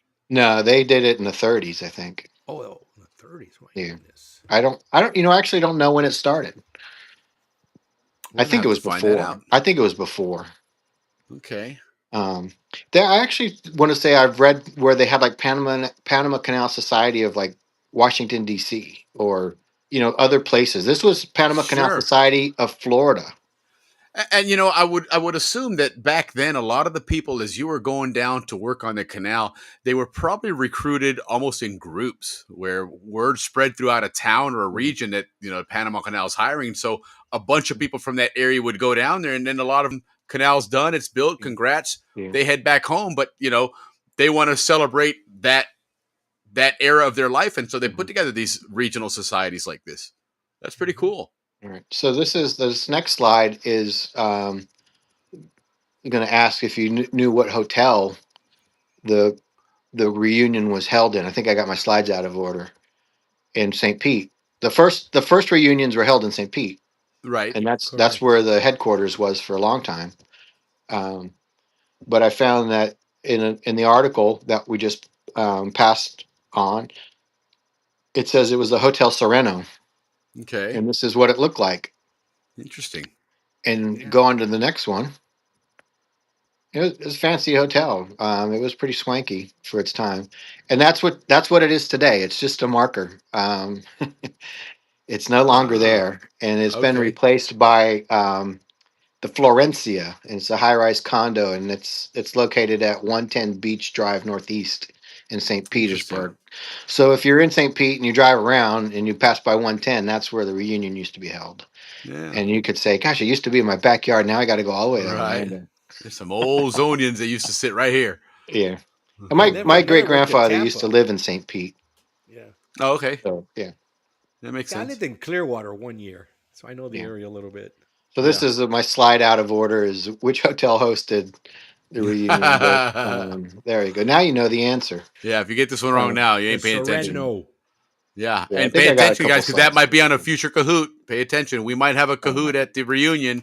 okay. And remember these dates. Okay. So just go on to the next question. Next one. That's just another. All right. Which Zonians were voted best looking in their class in 1953? About 1953. Okay. Yeah. Circa My dad was 1953. 55, Okay. so we So know who who would which have won Zonians were that year. voted best looking? What are we thinking here? All right. Go What to do the you next think? one. I'll give you a picture hint. There's a picture of the two. Oh, that face Okay. looks familiar. Sure does. Uh, Sure does. Any thoughts? No Anyone out guesses. there? No All right. guesses. Drop a So far. comment. All right. Yeah, let's see here. Here Go we on to the next go. one. All right. Linda Pearl. Oh, Bert Mead. Right Of on. course, Mr. Me. Oh, Look at that. So he was It 53. I thought he was 55. I guess he yeah, was it 53. could be. It's around 53. I have the Yeah. picture, but then I couldn't find the reference whether it was the Zonian or it was the Conquistador. I think it's the Conquistador. Okay. The Canals and College was in the same building as the high school. Yeah. Um, but Linda Pearl is my mother. That's your mom? Oh wow. Yeah. Look at Oh, that. right on. All Look right. at you. So yeah, I Well, was doing my research and going looking through the yearbooks, and I'm like, holy crap! Hey, Ma, look at this. you guys were neighbors too. Like one, only the Morrises lived between the two of you. The Meads, I think they lived down like Las two houses Cruces. and down and two houses over. Is that Selena Mead's father, or are they related? Hmm. No, that's Keith Mead Rick, isn't it Rick? and Rick Mead. Yes, Yeah. Yeah. Okay. and they Yeah. did. I think next to the Kofers. Right on Okay. Las Cruces Street. Well, they had moved there because they used to live up on my street for a while, where the Robinsons used to live. Hmm. Right where did I live? I always forget the name of my street. Good. Owen Street, All where right. Owen and Las Cruces meet. That's where the Meads Mm. used to live, and then they moved next to the Mhm. Gares. Yes, that's right. Next to the Gares. The interesting thing, like in 1954, the next best looking at is why can't I think of her name now? Linda Riemann, which is Linda Morris, Carlton Morris's mom. Oh, Hmm. right Bliss on. Morris, Carlton Morris, and it'd be Yeah. um, Kelly Morris's aunt. Yeah. So Interesting. Ah, look at that. anyway, so just something That interesting there. You're looking that's at cool. yearbooks, you're having schools. All right, so the Yeah. next one. Which Zonian was principal at Balboa Elementary School and Corundu Junior High? Which Dahlstrom. Zonian? I would have to say it would be Dahlstrom. Eh, It or would be. Yeah. Not Bonduran, because he would have been Balboa High School. So junior high school. I mean, if I remember right, This would have been between 1975 and about 1987. okay, I was definitely those years I was in Corundu, and he was what's his name? I could not Baca. Uh, Uh, Hmm. We had a neighbor that was principal, not Woodruff. Woodruff was not music teacher. Woodruff. You got a book of architecture from his daughter. Oh, that's right. That's right. Barkowitz. Oh yes, Seymour Yeah. Barkowitz. Oh, I got it right back there. I don't know if you can see it. Yeah, but he wasn't principal at Balboa Elementary. So this is that was my dad. Yeah, that's Sure your dad. is, Yeah, right? My I remember dad. when Yeah, he was Barkowitz lived he there. was principal when I went to Balboa Elementary School, That's and awesome. fortunately he waited till after I left junior high to go over there. Right? Of course. But I think a lot of people know who he is. A lot of kids. I mean, thousands of Heck kids going yeah. through those schools. So Hmm. so that's Absolutely. it. All right. So that What a great pick. that that ends my famous family Zonian Famous stuff. family But Zonians, right on. but the next one, this is that book that he wrote, is his thesis, and it's education of um in Panama Canal Zone. It's amazing. Right on. Um and then the one behind it is it's called something like school curriculum or something like that. Yeah, it So it's says like reading material reading, for yeah, elementary grades, I think, or something. Looked yeah, like. something like that. So there was different publications that he had worked on and stuff. Sure. But it's a history book, and it's a lot like, go on to the next one. Um, this is the yeah, the schooling in the Panama Canal Zone Okay. book that was done. So it's very similar to what this book was, that basically has a history of it. Um, it's a little bit different, but it's very similar. So I use the two together, and then you see a book behind it, and we'll talk about that in a little bit. But he got this book, I guess, maybe for retirement, as a gift or something. But the Right. next one it's signed by the authors, um, Go on to the next slide. There And you go. it's kind of interesting to see the names in there. This one is Michael Smith, so that like Paul Smith's dad, and um, Oh wow. Okay. um, he was a professor Yeah. at the college and stuff. And he Mhm. basically says in there that like you deserve to be in here as much as I do, type of thing. But because my dad's not listed in there, but I guess he worked on Mm, it. But right. you recognize all the names. My dad hung out Sure. with all the teachers, and they came over routinely, and so I That Mike recognize a Smith lot was of a these names. great teacher too. His, Mhm. his class, was it a world civilization? I think he taught or something. Fascinating class, and he was really engaged. Great, great teacher. Yeah. Really So was. I have a signed copy of that book, so that's pretty That's so interesting. cool. All right, Yeah. we'll go on the Uh, next one, and it's the same book, but on the bottom of it it says oh, um, the Dodge doc. Panama. So they Yeah. put in a 50-page addendum on Yeah. this book Certainly. after when it became Dodge. Then they said, okay, now we got a new chapter, and Right. so Right. they did that. So go to the next one, and you open the cover and you see the names of the people that contributed to that addendum. And I know like Mrs. Egoff and Mrs. Sosa. Mrs. Sosa Yeah, and she was my Mrs. teacher. Gillis. She was a great teacher. Mrs. Oh, I Abel. remember I Miss played Gillis. baseball Yes. with her son Richie, and John Green went to my That's church, so and cool. so there's probably some names that you know in there, but Yeah. Heck there are a yeah. lot of great teachers and stuff that went in there. So you look at these Sure. books and you recognize names. But the interesting thing about this book, when you go to the next page, on the very bottom, printed in Panama by Interesting. Poligrafica SCR. And 1990. remember, That's everything crazy. used to be printed at the printing plant, right? Yeah. And I think Right. this was one of the issues that Panamanians had always had with the Americans is that you're not giving us any business. Right. We could be doing stuff, and they probably could have Yeah. done it cheaper. And that's been an ongoing thing with the canals Mhm. and in their history of even back Yeah, when they put the first commissaries in there. Like, wait yeah, a minute, now right, you're right, cutting out right, all the right, vendors in Panama. right. So I That's mean, it's a funny. little thing, but when I saw that, they probably didn't have the printing office anymore. This was Sure. says renewed in 1990. Yeah. So things were probably winding down. Oh yeah. Every bit But of it. the other book doesn't have the printed in Panama in it. Um, Ah. Okay. so, but it made me think of that. That was one of the issues that you hear about. Hey, Yeah. Yeah. You're cutting us we out. yeah, you're doing the canal and doing all that stuff, but we're not seeing any benefit. I mean, in this, Yeah. in printing a book is like pennies, Sure. so Sure. it's not a big item. But if Right. you printed all the stuff that the canal printed, it might be, make It's a a good legit Christmas industry. bonus for somebody, right? Certainly.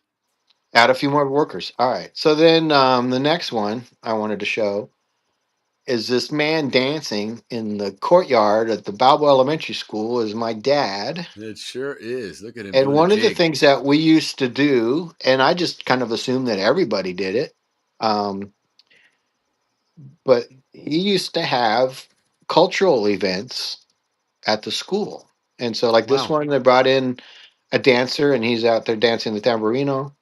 And so we would have that stuff. Sometimes we would go over to the Balboa High School auditorium, and they would perform in the auditorium, Mm-hmm. or sometimes in the gymnasium that we had at Balboa Elementary. I guess it just depended on how many people they had, where Sure. we went to. And in one year, we even had a product expo. Mr. Ford, Tom Ford, Mm-hmm. he used to own a business in Panama.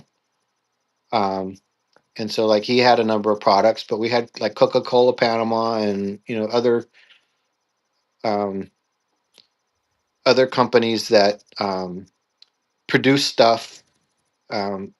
Would bring their products, and basically did a product display of different things that were made in Right. Panama and stuff like that. So we had, and even in high school in the band, we would go to different schools in the interior, like in Yeah. Chorrera, Uh-huh. Not Capira, but Yeah, right. You and start to sound like Ricky there. and play at their school assembly area. Typically, it was like a gymnasium or something like that. Yeah, And we would do these types of things and sure. Some cultural exchange. cultural exchanges, and so Yeah, we always had something. And then this next photo um, is just like one of the gifts that my father would get from the Panamanians that he was doing these things with. And this one is a little pen and ink drawing that I have hanging in my house. And you go on the next one, and it says, "Al punto panameño para Robert Dahlstrom, memory of Panama." Um, saluda. Um, Euclidia and Mendez, 1985. and that's a folkloric dance, el punto Yeah, El panameño. That's one of punto. their dances. Right. Yes, Exactly. that's So cool, man. that's the name of the dance. So so we have, this is like one of the things, but this is something that you're not going to necessarily find in a book because Correct. it's a personal gift. Yes. Probably what maybe it wasn't even presented at anything formal and stuff like that. But Right. someone Somebody took someone the on time to the hand draw that. on the other end thought this is goodwill, and I want to show my appreciation. Yeah, And exactly. so, Took the time Ricky, to you draw talk that. about that, how there's been, there was always been some, um, you know, interaction between the two, and there has. And this is one of those things that you're not going to find in the book, Correct. you know. Right.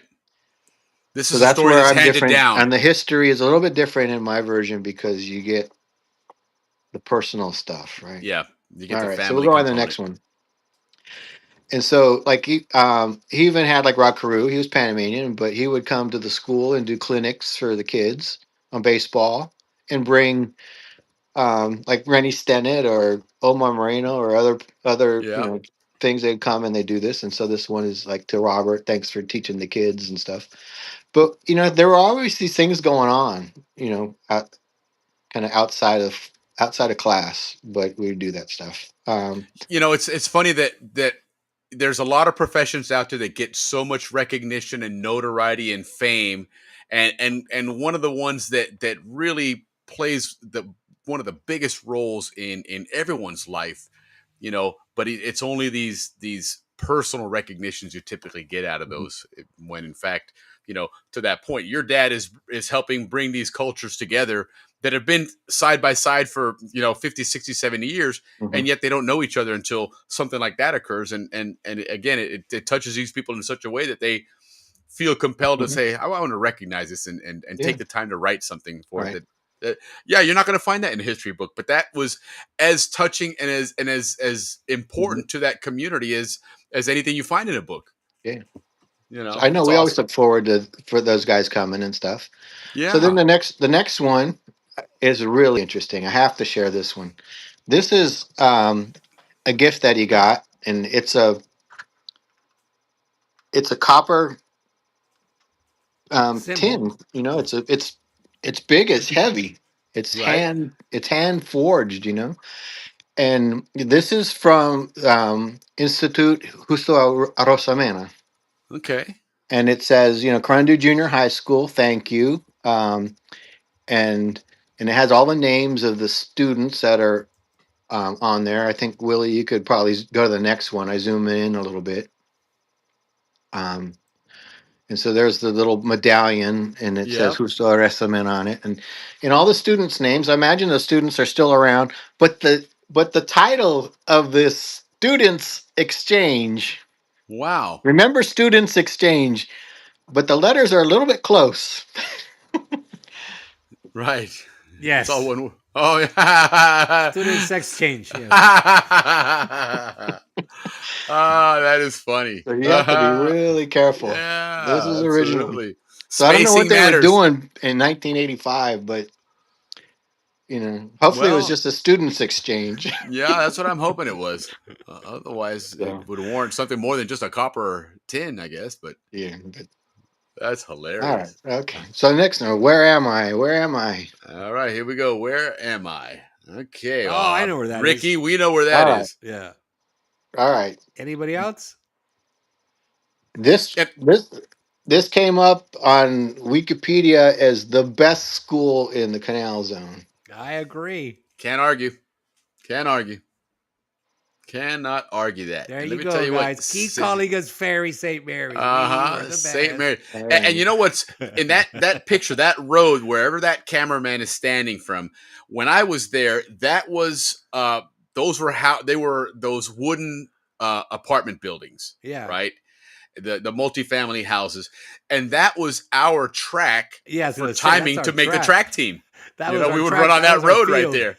We measured out when you came around the bend on the other end of it. That line there, that was the 100-yard dash or 50-yard dash or Yeah. whatever. We did the Absolutely. same thing with that around the fountain at Gothel's. Those rings on the Right? outside of the fountain. Oh, That's yeah, where we yeah, ran. yeah. The straight Oh, part was the got it, got it. 50-yard dash, and Yeah, The that's other right. part was Because they didn't. 220. That's right. Because they didn't have those paths in there cut in yet. no. That's right. That's funny. This is cool. That's a great picture. Hey, that's good to know that St. Mary was recognized like that. Yeah, absolutely. That's Look at all right. No air conditioning. That was the only bad Mm, part. Yeah. All right. Oof. All right. So this one, this is a pretty famous picture. I actually have this. This is a picture I have hanging in my office right above my Yeah. desk, so I see this every day. Where's this at? This Where am looks I? like a frijoles kind of place, Gorgona kind of spot. Yeah, I believe it is Gorgona, if I'm not It mistaken. it is Gorgona, All right. and it's And not out by Coronado either. no, but across from Balboa, and this is in December of 1904. Wow. So this Okay. is what day did the Canal Zone start? May 4th. May 4th. Somebody asked us So- that today, May the- Willie. Yes, we was talking about that. Thane from Canals and Documentary was asking about, was it 1903, 1904, the birthday of the Canal Zone or something to that effect. But as we know from Dave Dahlstrom, our Canal Zone historian, it's May 4th is acquisition day. So this is very very shortly after the canal was acquired and taken over, and we'll talk a little bit about what's going on here in 1904. Interesting. So that'll be part of my flashcard history go. lesson. That All right. Right all right. on. But I want to show these pictures ahead of time so you're kind of familiar with places when we get to them. Sure. All right. So that So one this is a zoom in of that photograph, and you can see it says Canal Zone Free Public Schools. yeah, how about that? So it doesn't say Gorgona School. No. It says Canal Zone Free Public Schools, and so it's kind of interesting. And for that time, that's Sure. why they were called. And then the other part of that image that I thought is interesting is that there's a room above, and I'm assuming that was probably the teacher's quarters. Oh, right on. The Makes teacher sense. probably lived upstairs Sure. Sure. in that building. So that's the first school. It's one of the first schools. One of the I mean, first schools. Gorgona was one of many towns. Mhm. Yeah. And, You got to remember this area has 50 years of a rail line. yeah, And and I'll just let you know now. Every town had its school. Okay, cool. makes sense. Which is So- to your point, Dave, that they would have that quarters up on top of it because each town had the one school. The towns were obviously small back then, so Right. you didn't need 100 students and Right, 20 yeah. teachers. Yeah, so Gorgona, it looked like it, with about 10 kids there. Yeah. It needed a school for 10 kids. But Empire might have had 30 kids because it was a bigger town. Mm-hmm. And so they would have had a bigger school. Sure. Maybe two Interesting. teachers. You don't know. But Yeah. there weren't that many. But each town had at least one school. And I'll tell you Okay. why there were two schools in a bit. You can probably figure out why. But all right, so the next one. Yeah. Next one. Silver and almost like silver and gold rolls. All right. So where am I? I know this place. I know this place very well.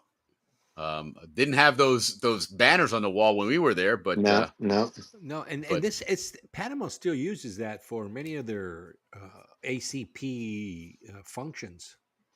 Mhm. That was a great library. I have a book from there. I still have. I absolutely love that book from All right. about World War II. All right. that I So took from yeah. there. So this image that I found, it's the Balboa High School library, Mm-hmm. and it's on the second floor, right at the front of the school. Yeah. So And The can they still 200s. access that balcony from there? I don't know. I haven't been in it since I graduated. Okay. Yeah. That Have to was make a trip there in 40 January. Find 40 out. something years ago. Yeah. Yeah. Interesting. Yeah, no, All they right. say they've restored it. Still looks the same, and Mhm. it's All right. called Yeah, I think Mr. Ransom said that when he was on. Steve yeah, Ransom when he joined us a couple months ago. yeah. It's named So, after Chiari now, the president of all right. Panama during So let's January go to the next 6th. one. Oh, So look at that's There that. you go. There it so is. this is later. 1950s. Everyone, seniors posing for their full of students Yeah. It's the senior class there. in your class, and yeah, it looks the same, doesn't it? Okay. And Leaf has said that you can't get on that balcony. Okay, cool. Thank you, Leaf. Appreciate that. Yeah. Since Um, Leaf's on the He's call, dependable. he's been asking about a tunnel and okay. like going through the Prado and stuff. Yay! Thank you, thank you, thank you. And I was reading about there was a flood in the Balboa Flats area, um, early on, like in the 20s and 30s, and Sure. so they built a giant culvert from, it says, like from the base, um, in front of the administration building. So I'm assuming around where like Goethals is, Yeah. and then it goes past, like by the train station, and it hooks into the Corundu River um, So you ditch. know what? When you come down the main stairs of the admin, and then it splits and goes left and right. Yeah, I'm wondering if down there was that entrance to it, at the base of that wall I there. I don't know, but they apparently, there's a giant culvert underneath that goes towards Albrook, Wow, under the railroad tracks and all that other stuff. So that's amazing. there may be tunnels. Maybe it's a culvert that he's thinking of, but maybe someone put in a man tunnel as well. Yeah, you never know. So I don't know, but apparently I was surprised. 'Cause I'm trying to think. Well, where is the intake for that? I don't ever recall Sure. seeing a big grate for water No, to right, go. right. Unless there's several around that whole park area there that to drain it. Well, I mean, we played in that park. I don't remember seeing No, anything you're around right. there. So, but I do know when I was looking at where the old rivers and tributaries used to go, it looked like one of the tributaries came up and basically followed where Lawrence Johnson Place is, which is the area between the gym, the Balboa gym, and the school buildings. That area there. So maybe there's something in Oh, in that area. huh. Could But You be. know what? I recall a ditch on the way from about when we would go to our baseball parks and we go through the train station, right by where that yeah, fence was broken. And on the way, I remember walking that little trail and you would come up to the girls' softball field. Somewhere in there, I recall a big drain out of nowhere. And you know what else? On the other side, if you think about it, where the bottom of the hill for the admin and the jungle that went up behind the elementary school. Uh When huh. you walk back in there was a big kind of like a concrete yeah, something back there, almost like a culvert, where maybe the entrance was there, and maybe that was for all the water coming down off coming of down, Ancon right? Hill, and Exactly, and and to drain it out. right. Yeah, Oh, if you for look at if sure. you Yeah, look yeah, at the old yes. old maps, that it was like a intermittent creek. I guess when it rained, the water would Yeah, come rushing down that little sure, gully area. that makes But all sense. right. So I heard Leaf's name and it made me think about that. Oh yeah, I read about that. All right. So next one. Where We am know that I? one. Oh, we Oh, know we where all that know is. that one. All right. Step on it, you're in big trouble. So what I want to know, did Cristobal High School have anything like this? And maybe one out of Any wood or comments? plastic or something. Yeah. You know, Yeah. maybe out of I tin how or did we something, get probably. selected to keep an eye on it? Because I remember I had a couple of turns that I had to keep an eye and catch anybody stepping on it.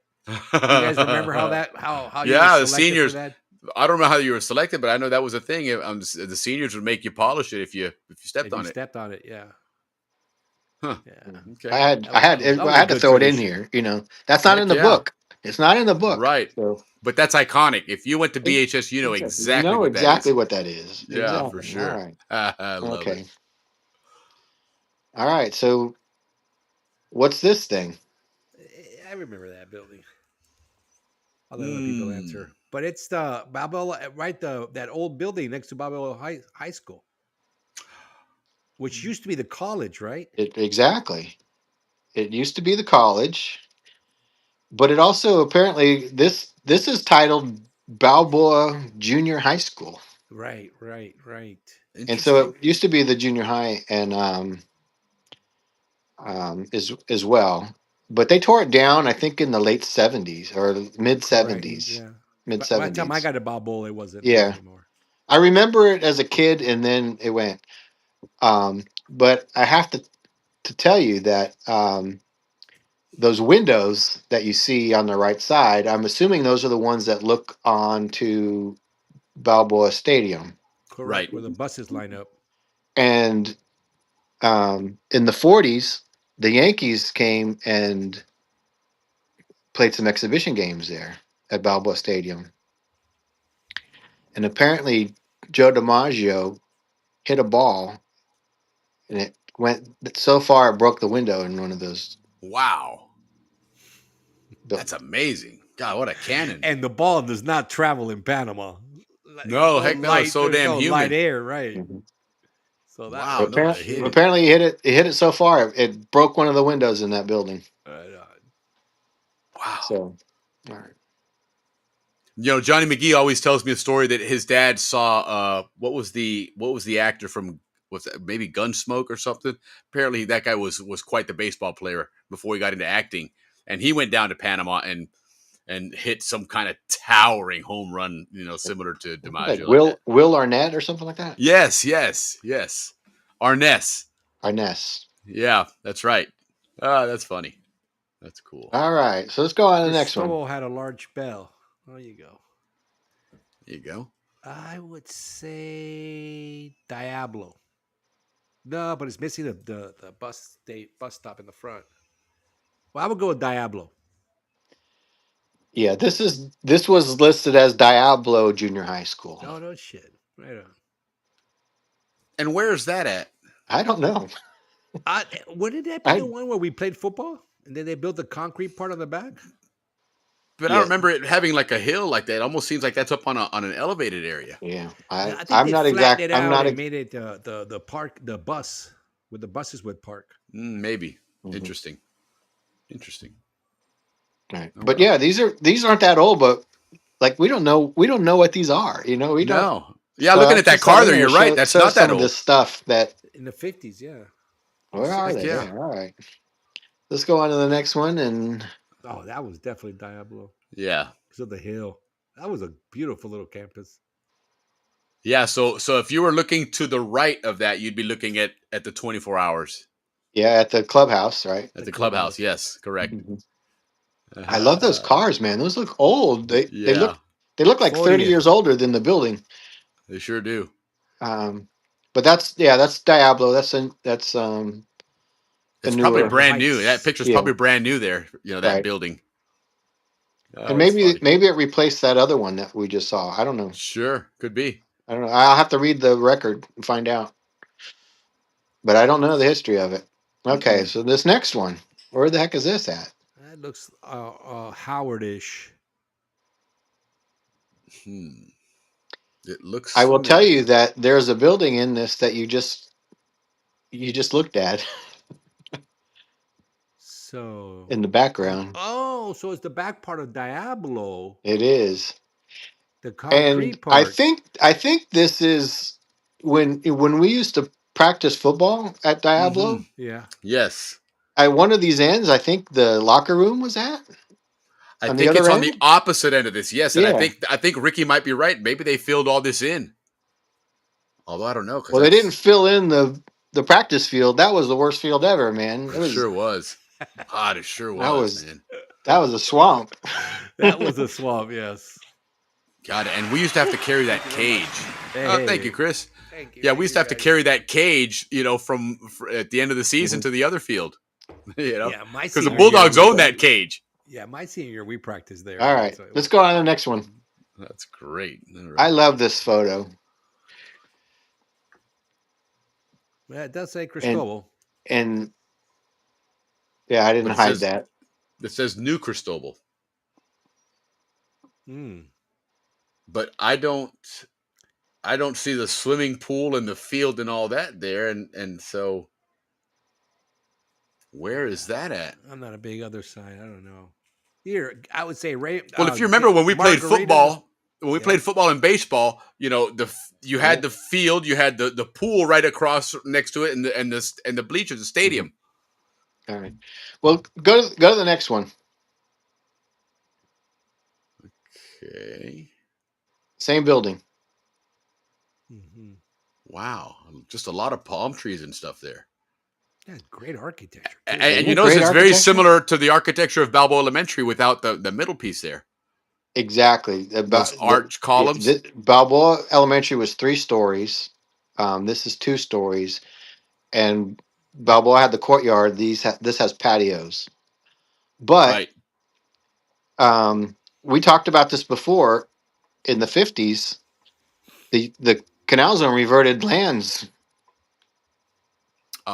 This Oh, was part of okay. the reversion. Okay, so this ended up going to Panama. Hmm. And so Interesting. the Cristobal High School that you and I know, or don't know, but know of, Right, right. because we drove up to the parking lot and played football there, right? That's it, exactly. And baseball. Um, that's in a different location. After this reverted, they had to build a new This one. right. So this became reverted in the 50s. But I love when I see these photos and I look at that building is the lines are so crisp. It looks like a model, an architectural Yeah, model. Hmm. sure And it's does. like that's actual construction. Even the houses in the background, it's like, Yeah, it looks like a God, mock-up. it looks like a mock-up. It's like it must Yeah, have been a beautiful, beautiful place. heck yeah. So okay, go to the next one. And that's the one we There know. you. That's what you read. That's what you know, right? And you You know what's recognize funny the when you look school. at that? You know, we know it from ground level, Yeah. pulling up into that parking lot and getting off the bus and whatever. But I Mhm. never realized how Yeah. close it really was to the canal. Yeah, I me never neither. realized it was on the water. Yeah. Yeah, I Me mean, neither. it's really Right. across Yeah. the street. Yep. And their gym was one of a kind. I mean, if you guys recall, it was real I don't remember modern. ever stepping in And there. and I their and never their locker room never were set foot in really any of it. nice. No. No. I think I went in the lockers one time. I think as on the Rams, we'd pull into the lockers because we had the train ride in the bus and go in there to get dressed and put our gear on and then go out. We But would park. We would pull into that parking lot just on the far end of the pool, yeah, and then we walk into the gate into the football field, or the baseball was in the back corner. I don't think it's in this image.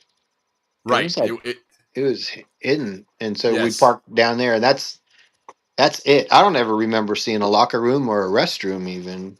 No, I remember the locker rooms in Rams, but not even for high school. You know, high school, we put on our gear in Balboa and caught the bus, and we had our pants on and everything. And we get there, we just throw on our Yeah. shoulder pads and jersey, and off we go to the field. Yeah, no. When I was Bulldogs, we used their locker rooms. Yeah, no, it was real Well, we nice, real didn't because it modern, was their like locker Peruvian. room, and we wouldn't have it because they were using it. Well, maybe we had the girls' locker room then. That's why it was Maybe. so nice. But those trips over to Atlantic Side were always fun. Yeah. They Oh It was yeah. were. always a fun event to It go was an over there. adventure. Yeah, All for right, sure. all right. We gotta move. All right. So this one, um, I want to say it was San Pablo, but then when I Okay. see the numbers of the students, it only had 14, and there's way more than 14 in this picture. Yeah, yeah, sure So is. I don't know. It just says a teacher standing with students, but it doesn't in Canals on Public School. It doesn't say where. Yeah, Um, so I'm not exactly sure where it is, but I just wanted to show you that every town had its schools, for sure. but it had its white school and it had its um, colored school, Yep. and this would have been a colored school. Um, and this one's a little bit bigger than the one we saw in Gorgona, but there's a lot more kids there, right? Sure. Okay. All right. Next The one. gym, girls' locker room was. Also, I was reading something Tiernan was saying about the school. The boys' locker room was in the gym. Girls' locker room was under the building near the gym. So maybe that's All why. right. Interesting. All right. Next one here. Okay, where is this? Familiar. I don't want to Kurogi, dredge no. things up, but you Oh, should know this. Gamboa. All right. Yeah. Gambor. Yep. Oh, how Elementary. about that? Yep. How about that? Good eye. I didn't pick that one up at all. Wow. All right. Look at Wow, You their know, elementary was that big, huh? Holy that. cow. I don't know that I ever saw this building. I don't recall even knowing that Clayton had an elementary. I would assume they No, did, but well, nothing they that did big. because of track, because they're always good in track, but I didn't know it was that big. Yeah, that is big, man. Gosh, that's wow. Now That that's seems the like a lot Balboa of kids Academy. for. Yeah, but just for an elementary school, that seems like a lot, especially for just one military base. It It was they big. may have had other things in it too, but That's true. um That's true. Interesting. but Yeah, I saw this and it said Fort Clayton Elementary School on it, and I said, if you say so. I mean, but yeah. I'm thinking I don't know that I ever saw Clayton Elementary School. But that's very much a military base facade on that Yeah. entrance. Oh, Yep. yeah. That whole big concrete Yeah. slab looking thing on All the on that face. right. All right. And then I'm embarrassed to this next one. Andrew and I went and we were out front of this building. My last trip down there, and we had to call and ask somebody what the heck are we looking at? Now, is that Ancon or Sosa in the background? No. The hill? Hmm. I don't think so. Okay. And that's a church? No, it's a school. Oh, I mean, it's a school. It's a school, right? Right. I Wow. would have to go with. Oof, look at the area, Cocoli, that area out there. Does it say Paraiso? Is that what that says? Paraiso Okay. Junior Senior High School. Oh, right. Oh wow. Okay. And when did they come to Corundu? Wasn't it 79 or something? Yeah, around Yeah. 79. Okay. Okay. Um, Interesting. so I think that hill might be Louisa. I Oh, don't know. okay. Yeah. But you would be looking towards the canal right now. There's a whole bunch of trees. I mean, it's like a jungle. I mean, Wow. you look at this and you're like, I don't even see a tree. But Right. Not even the but start of one. there's I mean, So the that trees are. hill in the background might be on the west bank. I'm doubtful. Okay. It's probably looking down the canal. Probably, this is if this is Paris, so I don't. I don't That's a think bit. it can't be Ancon Hill. I mean, this is No, that'd be too close. you're too yeah. But yeah, but this building's still there, and Right. it's not used as it. There's like a school that's attached to it, but this building didn't look to be in particular use. But it's right Interesting. on the canal. I mean, the canal is like just across the street. Wow. That's amazing. Huh. I'm So, curious now. I'm gonna look at some maps and try and figure out what that hill is because now it's got me yeah. curious. So this next one, go on the next one. Okay. That looks That really nice. that looks like something maybe in Ancon. Good. Yeah. I don't know. I'm just This thinking of is right down the street from the other one. Oh, okay. So is this Pedro Miguel maybe or Pedro Miguel. Wow, okay. nice. It That's does a look nice. like the Ancon School, doesn't it? It does. And it's on that little hill and stuff like that. Yeah. But where that fire hydrant is, that would be 4th of July Avenue, and that's where it doesn't look the same. True. Yes, that's right. That makes sense. But this is Pedro. Yeah. Which was a very prominent town back in the day. Yeah. Okay. And of course, the next one. We know We this all one. know that one. Food fight. Yeah. That's where those were infamous, man. Yeah. So, all right. So that's just kind of a taste. You can see there were schools. A lot of them I didn't show, like Balboa Elementary, because Sure. I mean, we all know that. I didn't show Balboa High School because we all know that. Right. But I tried to show some of the ones that I had to look up because Right. I didn't recognize them. I don't know what that is. I don't know what that is. Sure. So I figured that probably most people didn't know what those are either. Yeah, for But sure. um, but again, Even all like the one in Clayton, you think, my God, for an elementary school, that yeah. thing's gigantic. Mhm. I don't recognize that as a school. Right. So so all of the towns in 1904 when the U.S. got there, there had been, the Panama Railroad had been there for 50 years, and the French had been there, and Right. there were kids there. So they had schools already in Sure. communities. Um, and so each municipality had I guess, its own little government, like most towns have now. But I think Right. what happened is that when the U.S. government took control over it, it consolidated all the municipal governments into Isthmian Canal Commission, Yeah, and certainly. and it absorbed all the schools, and they all became, Always part of the canal zone. Canal Zone School, right? Yeah. So so every town had a school, um, or I mean, maybe the smallest towns didn't. You probably went to the neighbors, but Sure. Like who but wouldn't? essentially Let's think that's about that. Cardenas probably didn't have a school. there. But There Cardenas probably came wasn't a way Cardenas. later. Yeah. That was one of the last places to be built in the Yeah. zone. But Yeah, but Empire had one, yeah, and Right. Cascadas had one, and I'll yeah. show you a list Oh, of the La schools. Boca didn't have one. I mean, La it Boca did did, when it well, was Afro-Tilian, but not when it was La Boca got one modern. later. They Well, got one remember, La later. Boca was not there. No, It no, was it filled. was All, there. It all, was They had there. yeah, they had to wait till they were filled in. Balboa wasn't there. none of that was there. Remember, Yeah. during early construction, everything was. Okay, okay, yeah, Oh, yeah. No, I okay. was You talking really about. early construction really was everything Gamboa North for the most Mhm. part. If you Yeah, think Yep. about it, maybe Paraiso Yeah. Pedro Miguel, but that's Exactly. the extent of it. Corzal, Yeah, Corzal, that was the and then fringe. Empire. That was the Yeah. border. That was the end of the line there, Yeah. almost. Exactly.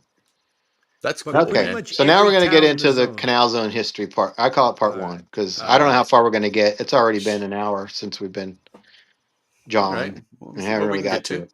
All right, so then here's my time. Here's my cue card stuff. We'll go through some facts. People want to hear facts about schools. Sure. I've got some of those, and if you fall asleep, No one's gonna too fall asleep. bad. If you fall asleep, But it's going to cost you in the Kahoot. so the timeline is in September of 1904. This is just a couple months after acquisition.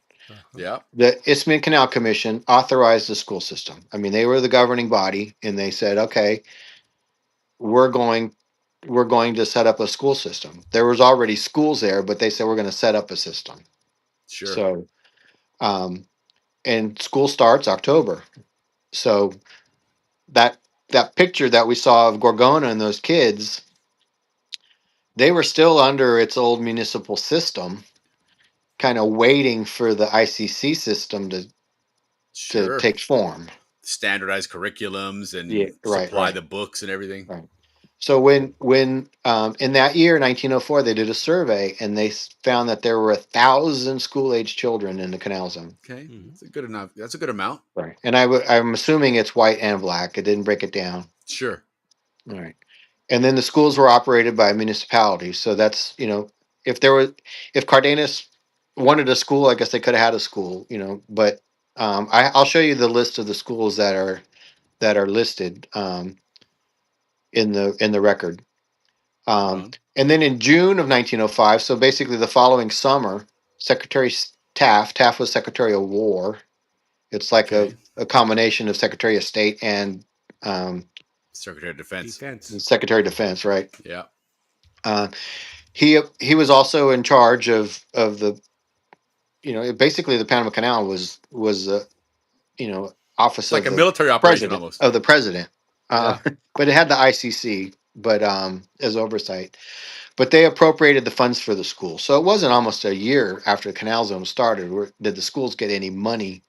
And I Sure. That's probably when you can say it's been federalized yeah, in a sense. right. And then July 1st would be the fiscal year, right? So Yeah. so you Look at appropriate the that. monies in June, you get it July, and then December that year, 1905, they hired the first superintendent, and his name was Okay. Donald O'Connor. Hmm. There you And go. I just spoke about the street that goes between the Balboa High School gym and the buildings, Mm-hmm. the Yeah. Dr. O'Connor Place.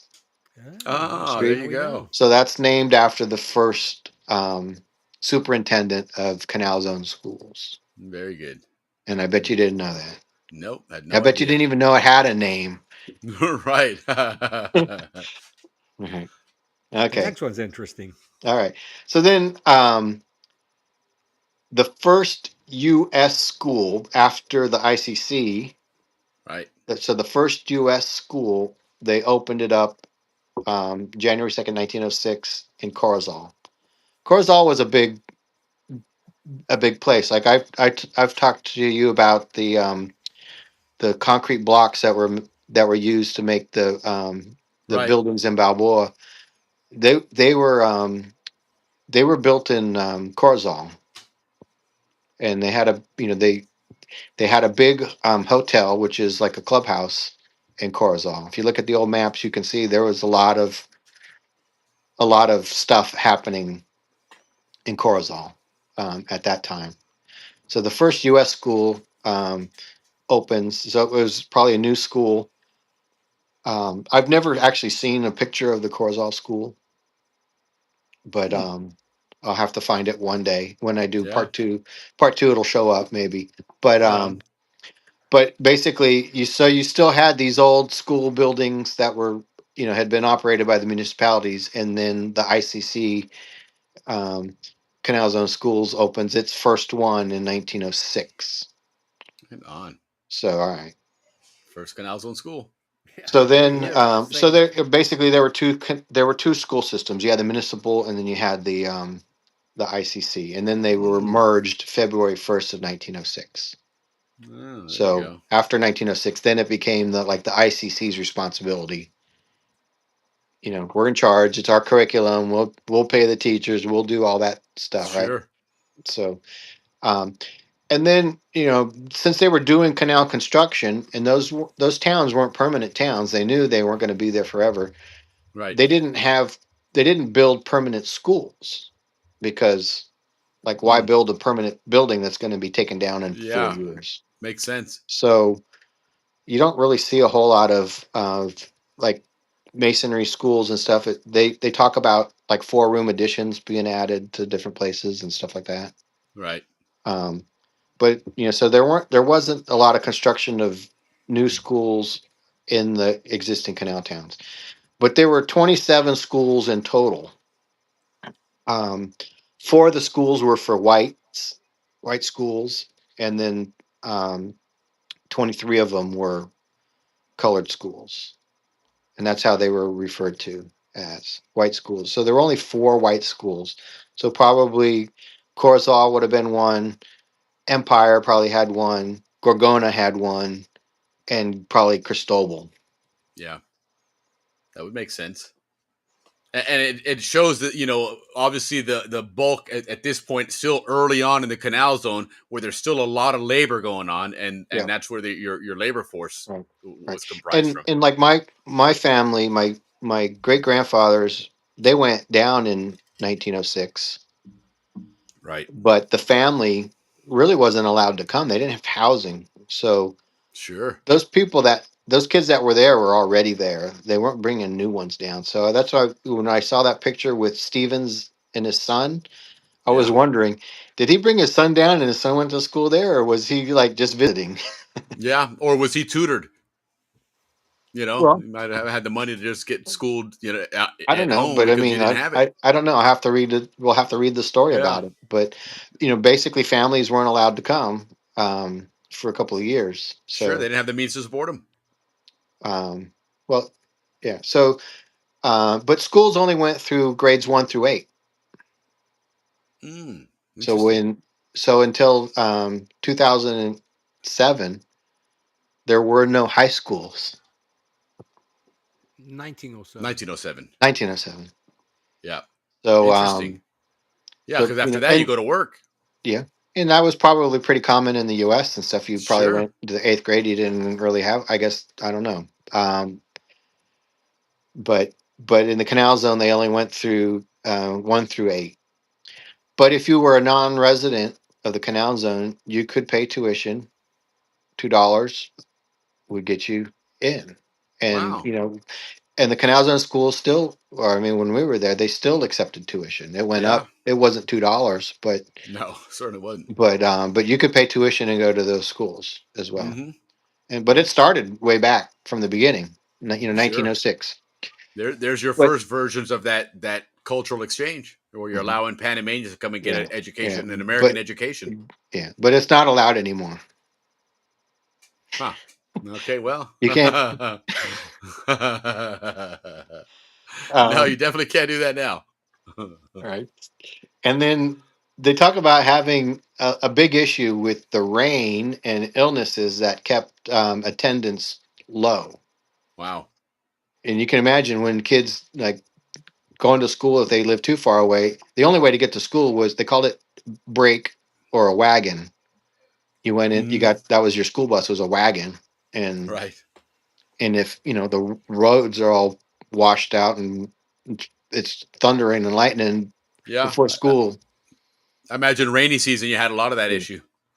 and you just want to play in the rain, right? So, Heck yeah. um, so October 1st, 1907, they started teaching high school subjects, like in a room in Culebra. How about that? Um, and so the first high school, I guess you could say, was in Culebra, although That's technically it wasn't a dedicated high school, but the first high school classes. So yes. apparently, some of those kids that got through grade 8 wanted to go to grade 9, They said, and well, so all right. maybe there were four of them, and they said, "Okay, we'll teach Miss you."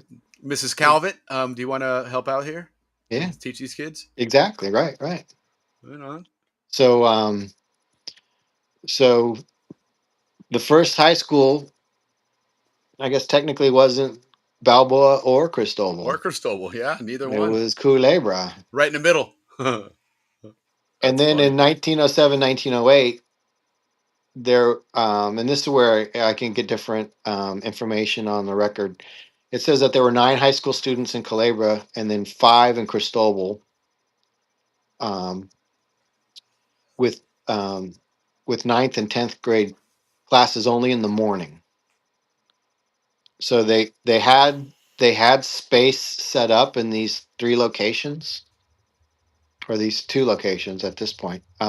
Right. Um, just morning. So it's kind of like, yeah, we're starting to accommodate high school subjects, but there But wasn't a you're going to work afternoon. yeah, That's but what there that wasn't is. necessarily a high school, Right. Or right? even a full curriculum Right. either. So this tells me that Cristobal offered high school before Balboa. Of course, Balboa didn't exist either. Not Correct. at that time. Right. Yeah. And then they taught subjects like algebra, geography, Latin, Spanish, or geometry, geology, geography, and general history. Interesting. Um, and then by 1908, 1909 school year, there were 13 white schools. So we went from 4 to 13. Okay. And we know from 1906 to 1908, they were bringing workers down, right? Right. And they were Sure. bringing, and that's like my family members started going down there with Yeah. with their kids. And so they were getting a whole bunch of kids coming. And so you And probably had to, and that was one of the selling points. Yeah, we have schools for your we had kids and schools. everything. And then you also had the ICC had it in its budget, and they Yep. and they could start constructing them. It take them, at least a couple months to build those things. They weren't, they're all wooden Yeah. frame buildings. Probably didn't take them long to do, but you still had to do it. Sure. And then in 1909, there were high school classes at Culebra, Cristobal, and Gatun. So there were 3 high schools in 1909, and we only had 2 of them in Rest of 79, the right? time, yeah. Wow. But it just says high school classes. It doesn't say high schools. Correct. So, all right. And then in 1908, 1909, there were 24 teachers and 400 students. And that's just white students. Okay. So the data that comes in is just white students. And then in 1909, school started high school at 1:15 in the afternoon to 4:15, so the kids from the Pacific side could get on the train and go to Cristobal to high school.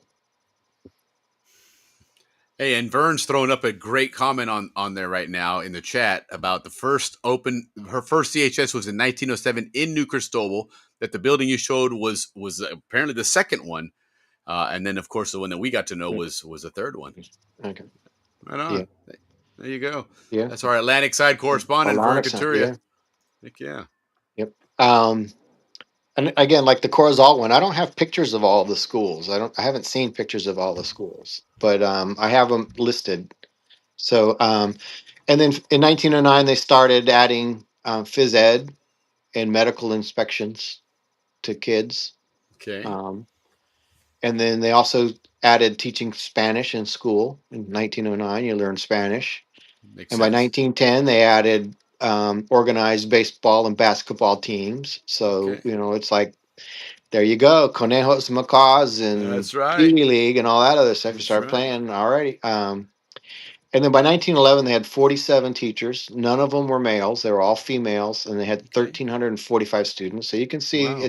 it's tripled in size pretty quick. Yeah, certainly. And they're still constructing the canal. It's not Oh yeah, done yeah, yet. yeah. Right.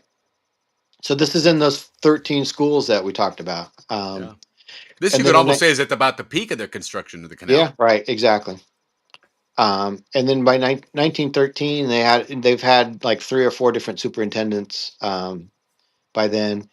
But this new superintendent prohibited corporal punishment, and and then they started doing fire drills. And we had always had fire drills in school, St. right? We Mary's always did. didn't So get that memo. ever since Yeah. 1913, we've been doing fire drills, right? Nice. All right. I remember that as a kid in elementary school. That fire prevention week I thought was such a cool week. There was always cool activities to do, and then the trip to the fire station was awesome, man. And they always Yeah. had a Dalmatian dog, if you guys remember that. That was so cool, man. Mhm. So cool. So by 1917, of course, the canals construction is completed, and they're building Balboa and Silver La Boca and other places, right? Yeah. And that's where plans for permanent schools, the Ancon School, Balboa School, Pedro McGill School, Gatun, and Cristobal. And that's the Cristobal school that Vern's talking about. That's one of the 1917 plans. Yeah. The Balboa School is the 1917 plan. That Ancon School is 1917, and that one in Pedro that we Sure. showed. Those are all masonry schools, and they were all planned right as the canal is opening, and they're making permanent Sure. towns. Because you're no longer moving construction sites Right. around. Everything is Right. done. It's set in Yeah. place. Right. Okay, so we'll Interesting. go on to the next set of timelines. 1918, 1919, they started adding music programs into schools. Well, one, you have permanent schools, you could probably start doing that stuff, right? And you know what Palmer method is? No, what is that? It's a way of writing cursive. Oh, And okay. Palmer is the instruction manual Right for on. that. I always remember And the my- letters were always up along the wall. You had all Yep. the cursive letters. Right. And my grandmother, she would always say, "I learned the Palmer method." And she would write. It looked exactly like that stuff. I mean, That's awesome. she was a master at that. So, Right. So 1921, 1922, of course, is Depression era too, right? Oh, that's And true. so they That had was global. stringent budget controls. You couldn't repair any buildings, so things were kind of, Falling just apart a little. falling apart. But just hang on.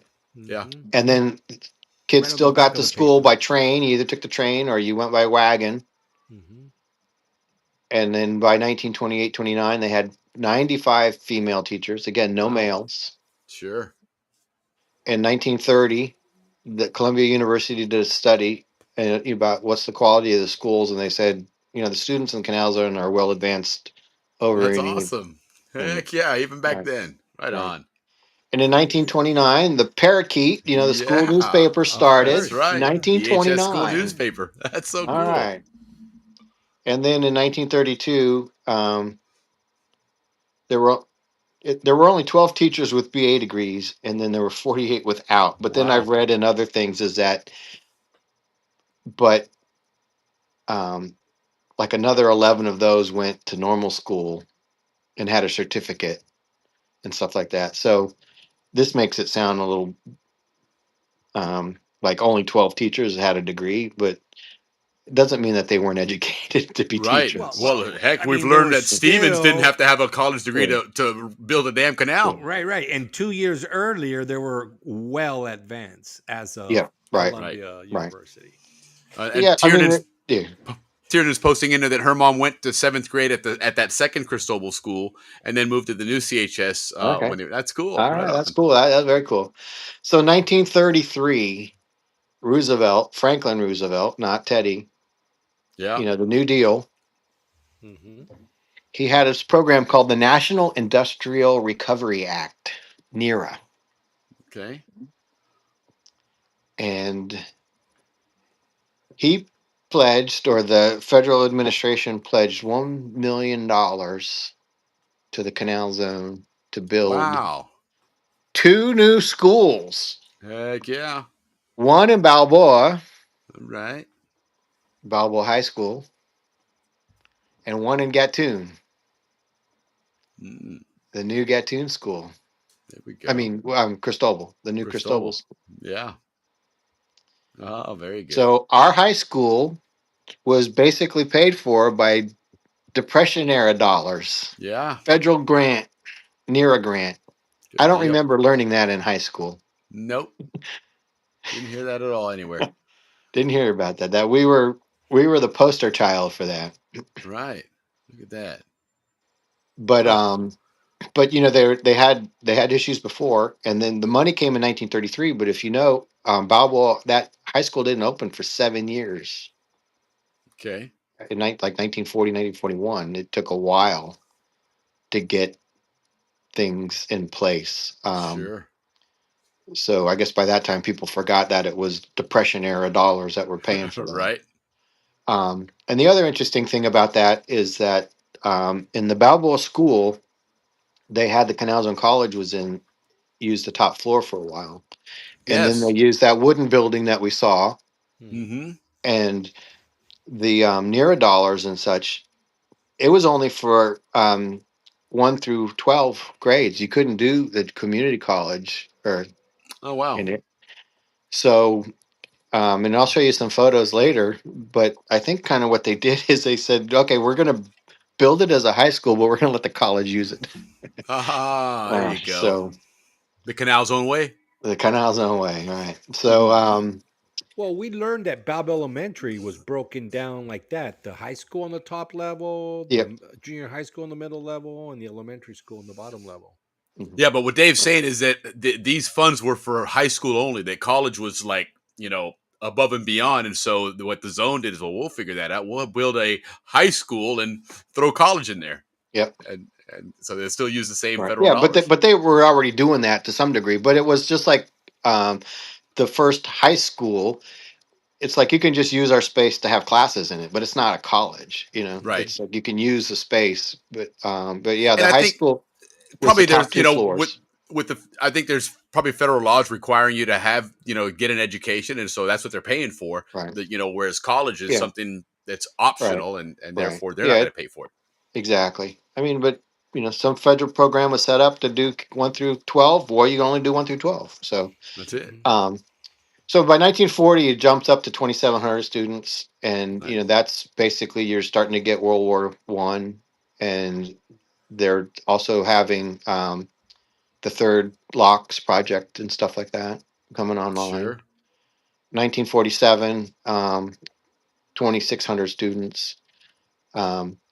1948, Lawrence Johnson becomes the superintendent, and so the road between the front of the high school and the auditorium, Mm-hmm. Lawrence Johnson Oh, okay. Place. Okay. That ends up by the fire station. Right, right, right. Yeah. Okay. So that's this gentleman. I mean, they were like 5 or 6 other superintendents between Johnson and the other guy, but but those are the two streets.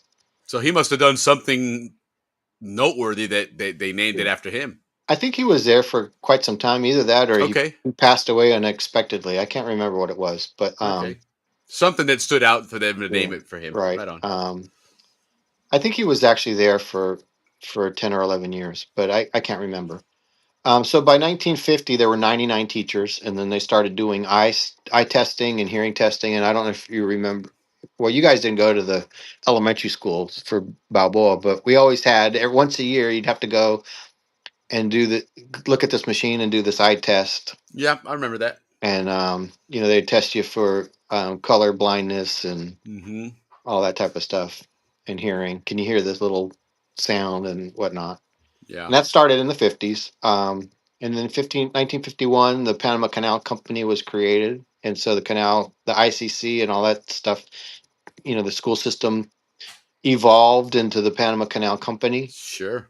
And I think what this really means for the schools is that, the revenues that came from the canal or to Panama came from the treasury. And I think what they ended up doing is that the military that used these schools and stuff, now they had to pay their share for these schools. And so it was kind of it became more of a partnership, and Sure. It the probably funds helped had create to bigger, be more Joint funding for venture. him. more funded, but just a little more complicated in making sure that you could meet your budgets and stuff. And Right. um That's you interesting. hear about um funding issues, and even workforce, can they pay the workforce, because if tolls are down or something like that, then Right.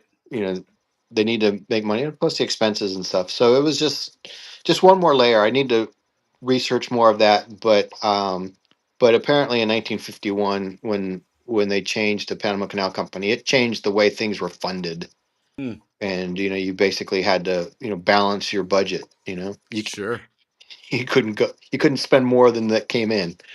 um, And then by 1952, they had 3,100 students, 3,100. Wow. And then in 1954, they changed white schools to U.S. schools.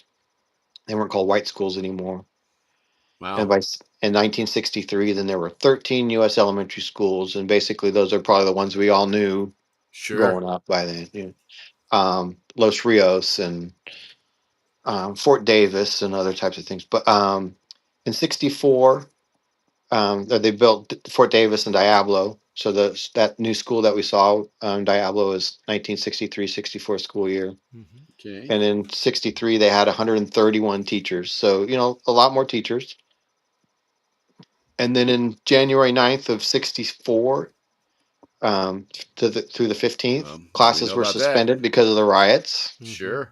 That's pretty notable. It was like one of the first times, the only times that it's been Right. happened. And in 1970, they started the Penn State student teacher program. And Hmm. we would have student teachers at the elementary school, but I also remember having student teachers at Corundu, when I went to Corundu. And they may have, that was 79, I think, when I started going to Corundu. So maybe that year they stopped it So now, because, what were these like students that were going to Penn State University to yeah, become educators and almost like an internship? exactly. They'd come down for That's like cool. 6 or 8 weeks. God, what a And they, great gig for somebody going to college up here in the yeah, States to be able to, because then you're not going to yeah. 1904 Panama with Right. yellow fever And and mud and dirt. You're going to the zone in the 50s and 70s, man. That's a I, cool and gig. I hope the image made it in this presentation. I know I ran across it many times. I don't know if I put it in here, but maybe it'll show up. But they had a building across from St. Mary's, right on the corner there by Morgan Avenue, and it was called the Penn State Hilton. Oh, how about And that? at one point there was a little Nittany Lion like sign on it, Huh. and How about that? that's where the students would stay. And they would come into class, and basically the teacher would sit in the back, and these guys would take over class. That and is cool. and I had a number of them, and they were always really good. And my dad when he worked at the he wasn't before he was principal. He became principal like 1975. But during this time, he was in charge of the student teacher program. Oh, right on. So he probably was getting the calls in the middle of the night. Hey, these guys are caught smoking or drinking or doing Of course, they're still college students. come get them, man. Yeah. But Oh, if they had that's health cool. issues or something like that, so he was kind of the one that had Sure, to somebody's got to oversee them. Of oversee course. them. Yeah, that's That awesome. was so in 69, 70, all the schools became air conditioned finally. Another memo that St. Mary's Memo. didn't get. Yeah. And then in 73, they had 231 teachers. Wow. And by 76, 4,700 students. Now, are we thinking that was the peak, 76? I think so. Okay. Yeah, makes sense. Yeah. Because there's And probably then 76 is when you're starting to hear talk of a treaty and everything else. And even then, some people are like, hey, let's Yeah, go the now. football coach had said that Yeah. they had the demographics from year before and they prepared for 76. Mm, and so that's right. March 76, they had the sick out, and so they had so many teachers call out sick that they had to close the schools for a couple days. And then on October 1st, 79, like you mentioned, it became Dodge schools. So that's where my timeline ends. I remember that 76 era, and Mhm. and not specifically by the date and what was going on, but I have a distinct memory. This is when we lived on Amador Road, and our bus stop was right in front of where Ruthie MacArthur lived. She didn't live there anymore at the time, but I remember us sitting there waiting, and one of the kids came around the corner going, there's a strike, no school. And we were all like, oh, hell yeah. And that was about that time because I was in elementary Mhm. school when that happened. Yeah. I do remember that. Well, yeah. Interesting. Well, my dad was working as principal then, and I remember like going by the school. It was closed, but someone had spray painted on the corner, like "Ba," like the sheep, "sick out" or something like that And on what the was the side of the sick out school. for? Do you remember what that was? What caused Pay. it? I think they wanted pay increased, wasn't it? Yeah, yeah. There was issues with pay. Yeah. It was a strike in essence, but it was against the law as government employees to strike. Correct. I remember that. So you all called in sick at the same Yeah. time. Oh boy. All right. We got All right. 13 calls. Still All more right. people sick. All right, Uh-oh. let's go to the next couple slides, and then we can decide if we want to go more. But I wanted Right on. to share this. Okay. This is a diploma, Canal Zone High School. Look at that. So, we've talked about Culebra, we've talked about Gatun, we've talked about Cristobal, right? Mm-hmm. Have we ever talked about Canal Zone High School? No. No. Oh, that was the name of it, Canal Zone High School. That's what it says on the top there. Look. Well, I just thought it was the whole Canal Zone All High right. School. This one, I have to, Linda Smith posted this on her Facebook a while back. I And remember that, I yes. was like, oh my God, I've never heard of this. And it's even got the seal of the Canal Zone on it. Look at that. The Oil Canal Zone. But I'll read it to you. It says Alice Stilson, which is her grandmother, Mm-hmm. and it says having formally completed the 4 years Honorably. courses of study having honorably completed the 4 years. As presented by the governor of the Panama Canal. Is a graduate of the And I can't read it. It says here, And a graduate the Panama Canal is a graduate of the high school at Cristobal. Yes, and is was that therefore? Yeah, awarded the diploma. On this, given at Balboa Canal Zone on it says June 18th, 1920. That's so cool. So here's the thing. Those high schools, there were a few of them. Mm-hmm. So when kids wanted to go to high school, they had to get on the train and go Right. to these places. And um and it at first it was just it was just like a room, and they taught a couple classes, and it was just like part of a day. And So it looks like that diploma was what anybody that took high school courses and exactly passed them got this as a Canal Zone high school, but there wasn't an actual Canal Zone high school building per se. Makes right. sense. Yeah. and Okay. and then the high school, it even get more complicated than that. Sometimes the high school courses were in Ancon, and sometimes they were in Cristobal. So sometimes the kids in Cristobal had to take the train to Ancon, Wow. or the kids in Ancon had to take the train to go to Yeah. Cristobal. Heck yeah. And and what they ended up calling it was a branch. They were there. Okay. It's the it's like Canal Zone High School branch. Oh, I'm at the Cristobal branch. Yeah, yeah, yeah. So Now I we're wonder one where the high one school. So on at the one Pacific point, was that Corzall, I wonder? it was probably Ancon. Okay. Yeah. 1920. The True. Ancon school Okay. was there. Yeah. Um, so they had one high school, but they had different branches, and you can see the ceremony was in Balboa. You know, It was that makes pretty. sense, Dave, because if you think about the history of the Panama Railroad, which we learned just Yeah. recently, in the 1920s, it was going into where uh, Cinco de Mayo is and all that area there. And so just, maybe a half-mile hike is the school in Ancon. Not even If you, that. It's like 4 blocks. that's what I'm saying. So it's Yeah. very close proximity. Yeah. You get off that Exactly. train, you're Right. at the school right Right. away. But if you look at the time, those kids had to like get on the train at like 7:15 in the morning, Yeah. and sometimes they would get home like at 7:30. Heck yeah. It was like Oof. long days, man. It was like, Hell but yeah. Yeah, I doubt they were but complaining though. Two but train over the rides a years day. they switched where the high school went, and I'll show you some. Maybe if we'll get to it tonight, I don't know. But some of the correspondence, it's really hard to follow, because it's like, okay, we're in Ancon, now we're in Cristobal, now we're here, and it's like, I don't Yeah. get, where are you? But that's what this is. That's why it's Canal Zone High School. And Yeah. so it was Balboa or Ancon. So high school was in Ancon before it was in Balboa, I guess. But I guess it's but it was almost one. like graduating from We Florida were all State one here high or in, school. yeah. You think about now with the Florida State school. Remember they had that branch in Albrecht. You Yep. graduate there, it was Florida State, Right. but it was a branch here, a Branch, branch there. exactly. Yeah. So the same. So we became Bulldogs. We became Tigers, but we were all Canal Zone. We were all Yeah. one school. Canal Zone High School. So Yep.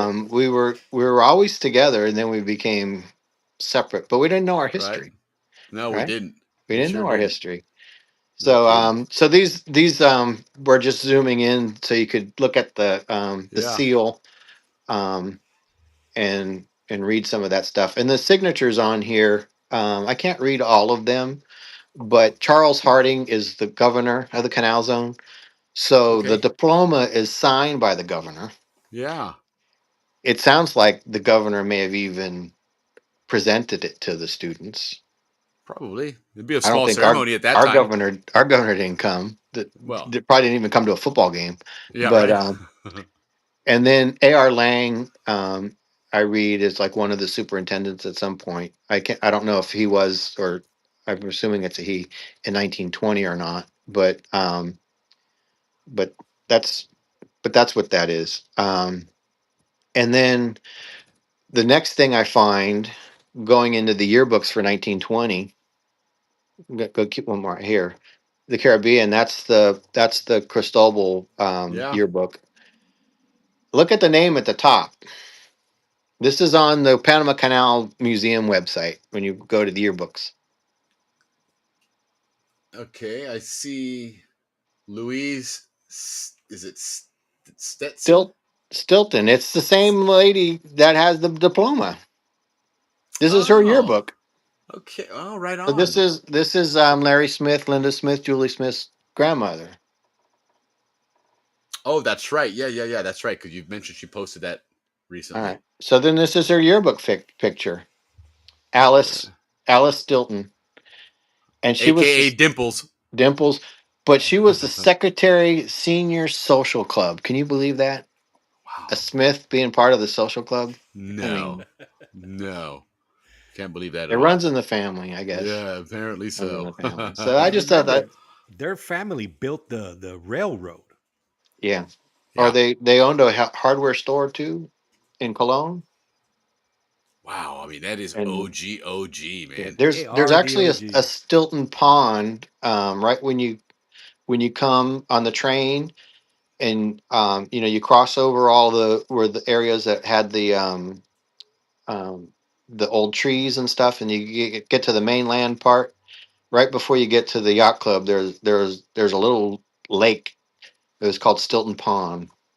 Huh. Stilton, yeah, and that was, I guess, the family had a house or property there at one point. So this might be a good stopping point. Sure. No, this is Um, great. And listen, I'll tell you what, it's fascinating to understand that whole concept of going from, you know, prior to the canal, there was Americans there because of the railroad, but it was a whole different outfit. yeah, It was almost on their own there. And to right. your point, where you had a municipality had their own school there to educate their local people. And then once the canal starts, it becomes a canal zone. And obviously someone says, hey, we got to unify the school systems. And but it wasn't right away either. That's Right. interesting. It took a bit while you had a mixture of the two until the zone eventually took it all Yeah. over and then Right. started to Yeah. grow it. Because they just weren't, the U.S. wasn't just building a canal. Right. They had to build a community. They had, bring in 10,000. Yep. Then they probably wish they hadn't brought families, but they've figured out, oh, we have to. Yeah, I a lot mean, of people aren't going to go if they can't take their family. exactly right. Yeah, So and another interesting point is that early on, as we have been learning with all your prior visits, that all these communities were moving, they were disappearing, they were mhm, growing, they're coming around, and yeah, so it made sense with the schools. Yes, we need schools, but these got to be temporary, guys, because this place is going to be underwater in a yeah, year, right. and so it's fascinating Oh, how it evolved into something more permanent later on, but eventually, I was it's really watching cool. I was watching Tombstone last night. The Western, and You're it's prepping like, for this. holy cow! It looks like probably what the old canal towns look like. It really did. It really did because you weren't laying concrete out there and paving roads and stuff. And it You wasn't just that much earlier than no that kidding. time frame. Yeah, That Tombstone era was 1860s, hmm 1870s, and hmm the Panama yeah, Railroad had been around for 20 years already. yeah, right. So that's true. That's very true. Those communities. That would be another fascinating era to study. You know, later on down the road is pre-canal American. You know, All right. history in a canal zone. Well, I hope you guys learn some canal schools history. We did Um, Probably absolutely. a little bit different than you were expecting, Yeah. Oh, for sure. but this is a unique situation. I mean, it's hard to go from just A to B when there's so Right. many different things happening. Yeah. A lot of moving parts. A lot of moving parts, and I still haven't put all the parts together. Like, I can't find all the parts, but I mean, I have what I have, and I've done the Well, best I and it's can to cool that try to group that those. history you can incorporate your own family history into it as Yeah, well because if for you had a sure. family of I mean, educators, which that's all I knew. Everything I do is teachers. Like, right, I remember my dad going over to the Atlantic side, and we'd go. The gentleman's name, the family was Holmgren. right. I didn't realize he was the principal of Cristobal High School. You know, he Oh was wow, just he was just Mr. Holmgren. yeah, right. I mean, I went to his house, and but Sure, I didn't see him at his job. right. And Vern's dad was a teacher and principal and stuff like, so it's like, but I never knew him on a professional level. Just at his Sure, house, we'd go out on his boat, we'd go fishing and all. right. That's how I Friend, knew him. friends of the family. Yeah. So Uh, oh, so that's so cool. No, we all have those circles of friends as well. Same thing with us last week. Ricky and I, talking Canal Zone Police. It was a lot of similar things where some people that I just knew as friend of the family, and turns out no, they were part of that fraternity. yeah, You know. and even one of the things my dad got involved in, because he was principal at the Balboa Elementary School in the mid 70s, there was a big push on like drug prevention. Hmm. Um, and we're right next to the high school. And I remember I had a fourth grade class that looked out. It was on the second floor, and it looked out towards the playground area and up that little ravine that you were talking about. Yeah. And at lunchtime, all the high school kids would, not all of them, but a good couple of them would come and they would walk into the jungle right up in there, and they were smoking pot. Of course they were. And so apparently the detectives or cops um, wanted to put video cameras and videotape the kids that went in there. Yeah. And then apparently they would invite the parents to come and watch the videos of their kids going in. Hey, watch smoking these home pot. movies. But you know what? Last week they told us, the policemen told us why they would do that. Go to the parents, because they knew that if us kids were caught, it'd be a federal offense. That was a federal And- drug Yeah. charge. Yeah, federal drug charge, which Yeah. is something Yeah. that's really brutal. So that's what the cops told us last week. One of the Yeah, reasons well, why they went to our parents. and I would imagine too that there were part of your employment is that hmm if you get did thrown anything out. illegal, you're out of there. Correct. Yeah, well, and as parents, you were responsible. And when your kids did Yeah. something and got in trouble, you were the one that suffered the Right, consequences of it, right. which was, But you're out of the zone. but I think they had to take videos so they could, because if you ask the kid, "Hey, were you smoking in the jungle?" They deny it. Oh, that wasn't Of me. No, course, no, no, of no, no. course. So it's kind of like, Willie, Well, then that's the other, you. you think the Canal Zone was such a small community that, Yeah, I mean, every officer knew everybody there, and that yeah, made it, sure. extra tough. You Yeah. can't be But busting all your I would friends' imagine kids. half the kids that went to the high school were military too, and they, it was probably worse for them if they got caught. True. Their parents get shipped out. Sure. Yeah, all shipped Second. out, demoted, pay issues, and whatever, Yeah. whatnot. Yeah. Well, we But were that was- definitely known as a law-abiding bunch of guys, a lot of citizens. That's what the Canal Zone was always known for. Mhm. It, for the most part, it was. You had your one-offs here and there, but yeah, for the most part, I think Canal Zone police spent a lot of their time patrolling and protecting and dealing with Panamanians in a lot of times, and any other canal workers. I know my dad a lot of times would have to go on ships and deal with people that are transiting that were doing things to get in trouble. Oh yeah, he said that. That is correct. Yeah. So I mean, it wasn't. We assume because their Canal Zone police are dealing with Zonians all the time, but they were dealing with a lot of other people as well. So, All right. but anyway, Dave, this was a really, really fascinating show. Part 1, because we definitely want to do part 2. And I have 100 more slides. So. Yes, we got plenty more to go for sure. Yeah. At the reunion, we'll definitely be doing a show. Probably won't do a full history segment, but we definitely would love to have you join us and chit chat a little and say hello or whatever. And then, of course, August we'll kick it right back off, and that would be an ideal time to do part 2 here, and we'd recap prior to that, a couple weeks prior. But yeah, that'd be great to do that if you don't mind doing that. And then, like I said, for the reunion, we'll come up with something. We'll all be there together anyway, and we'll figure something out.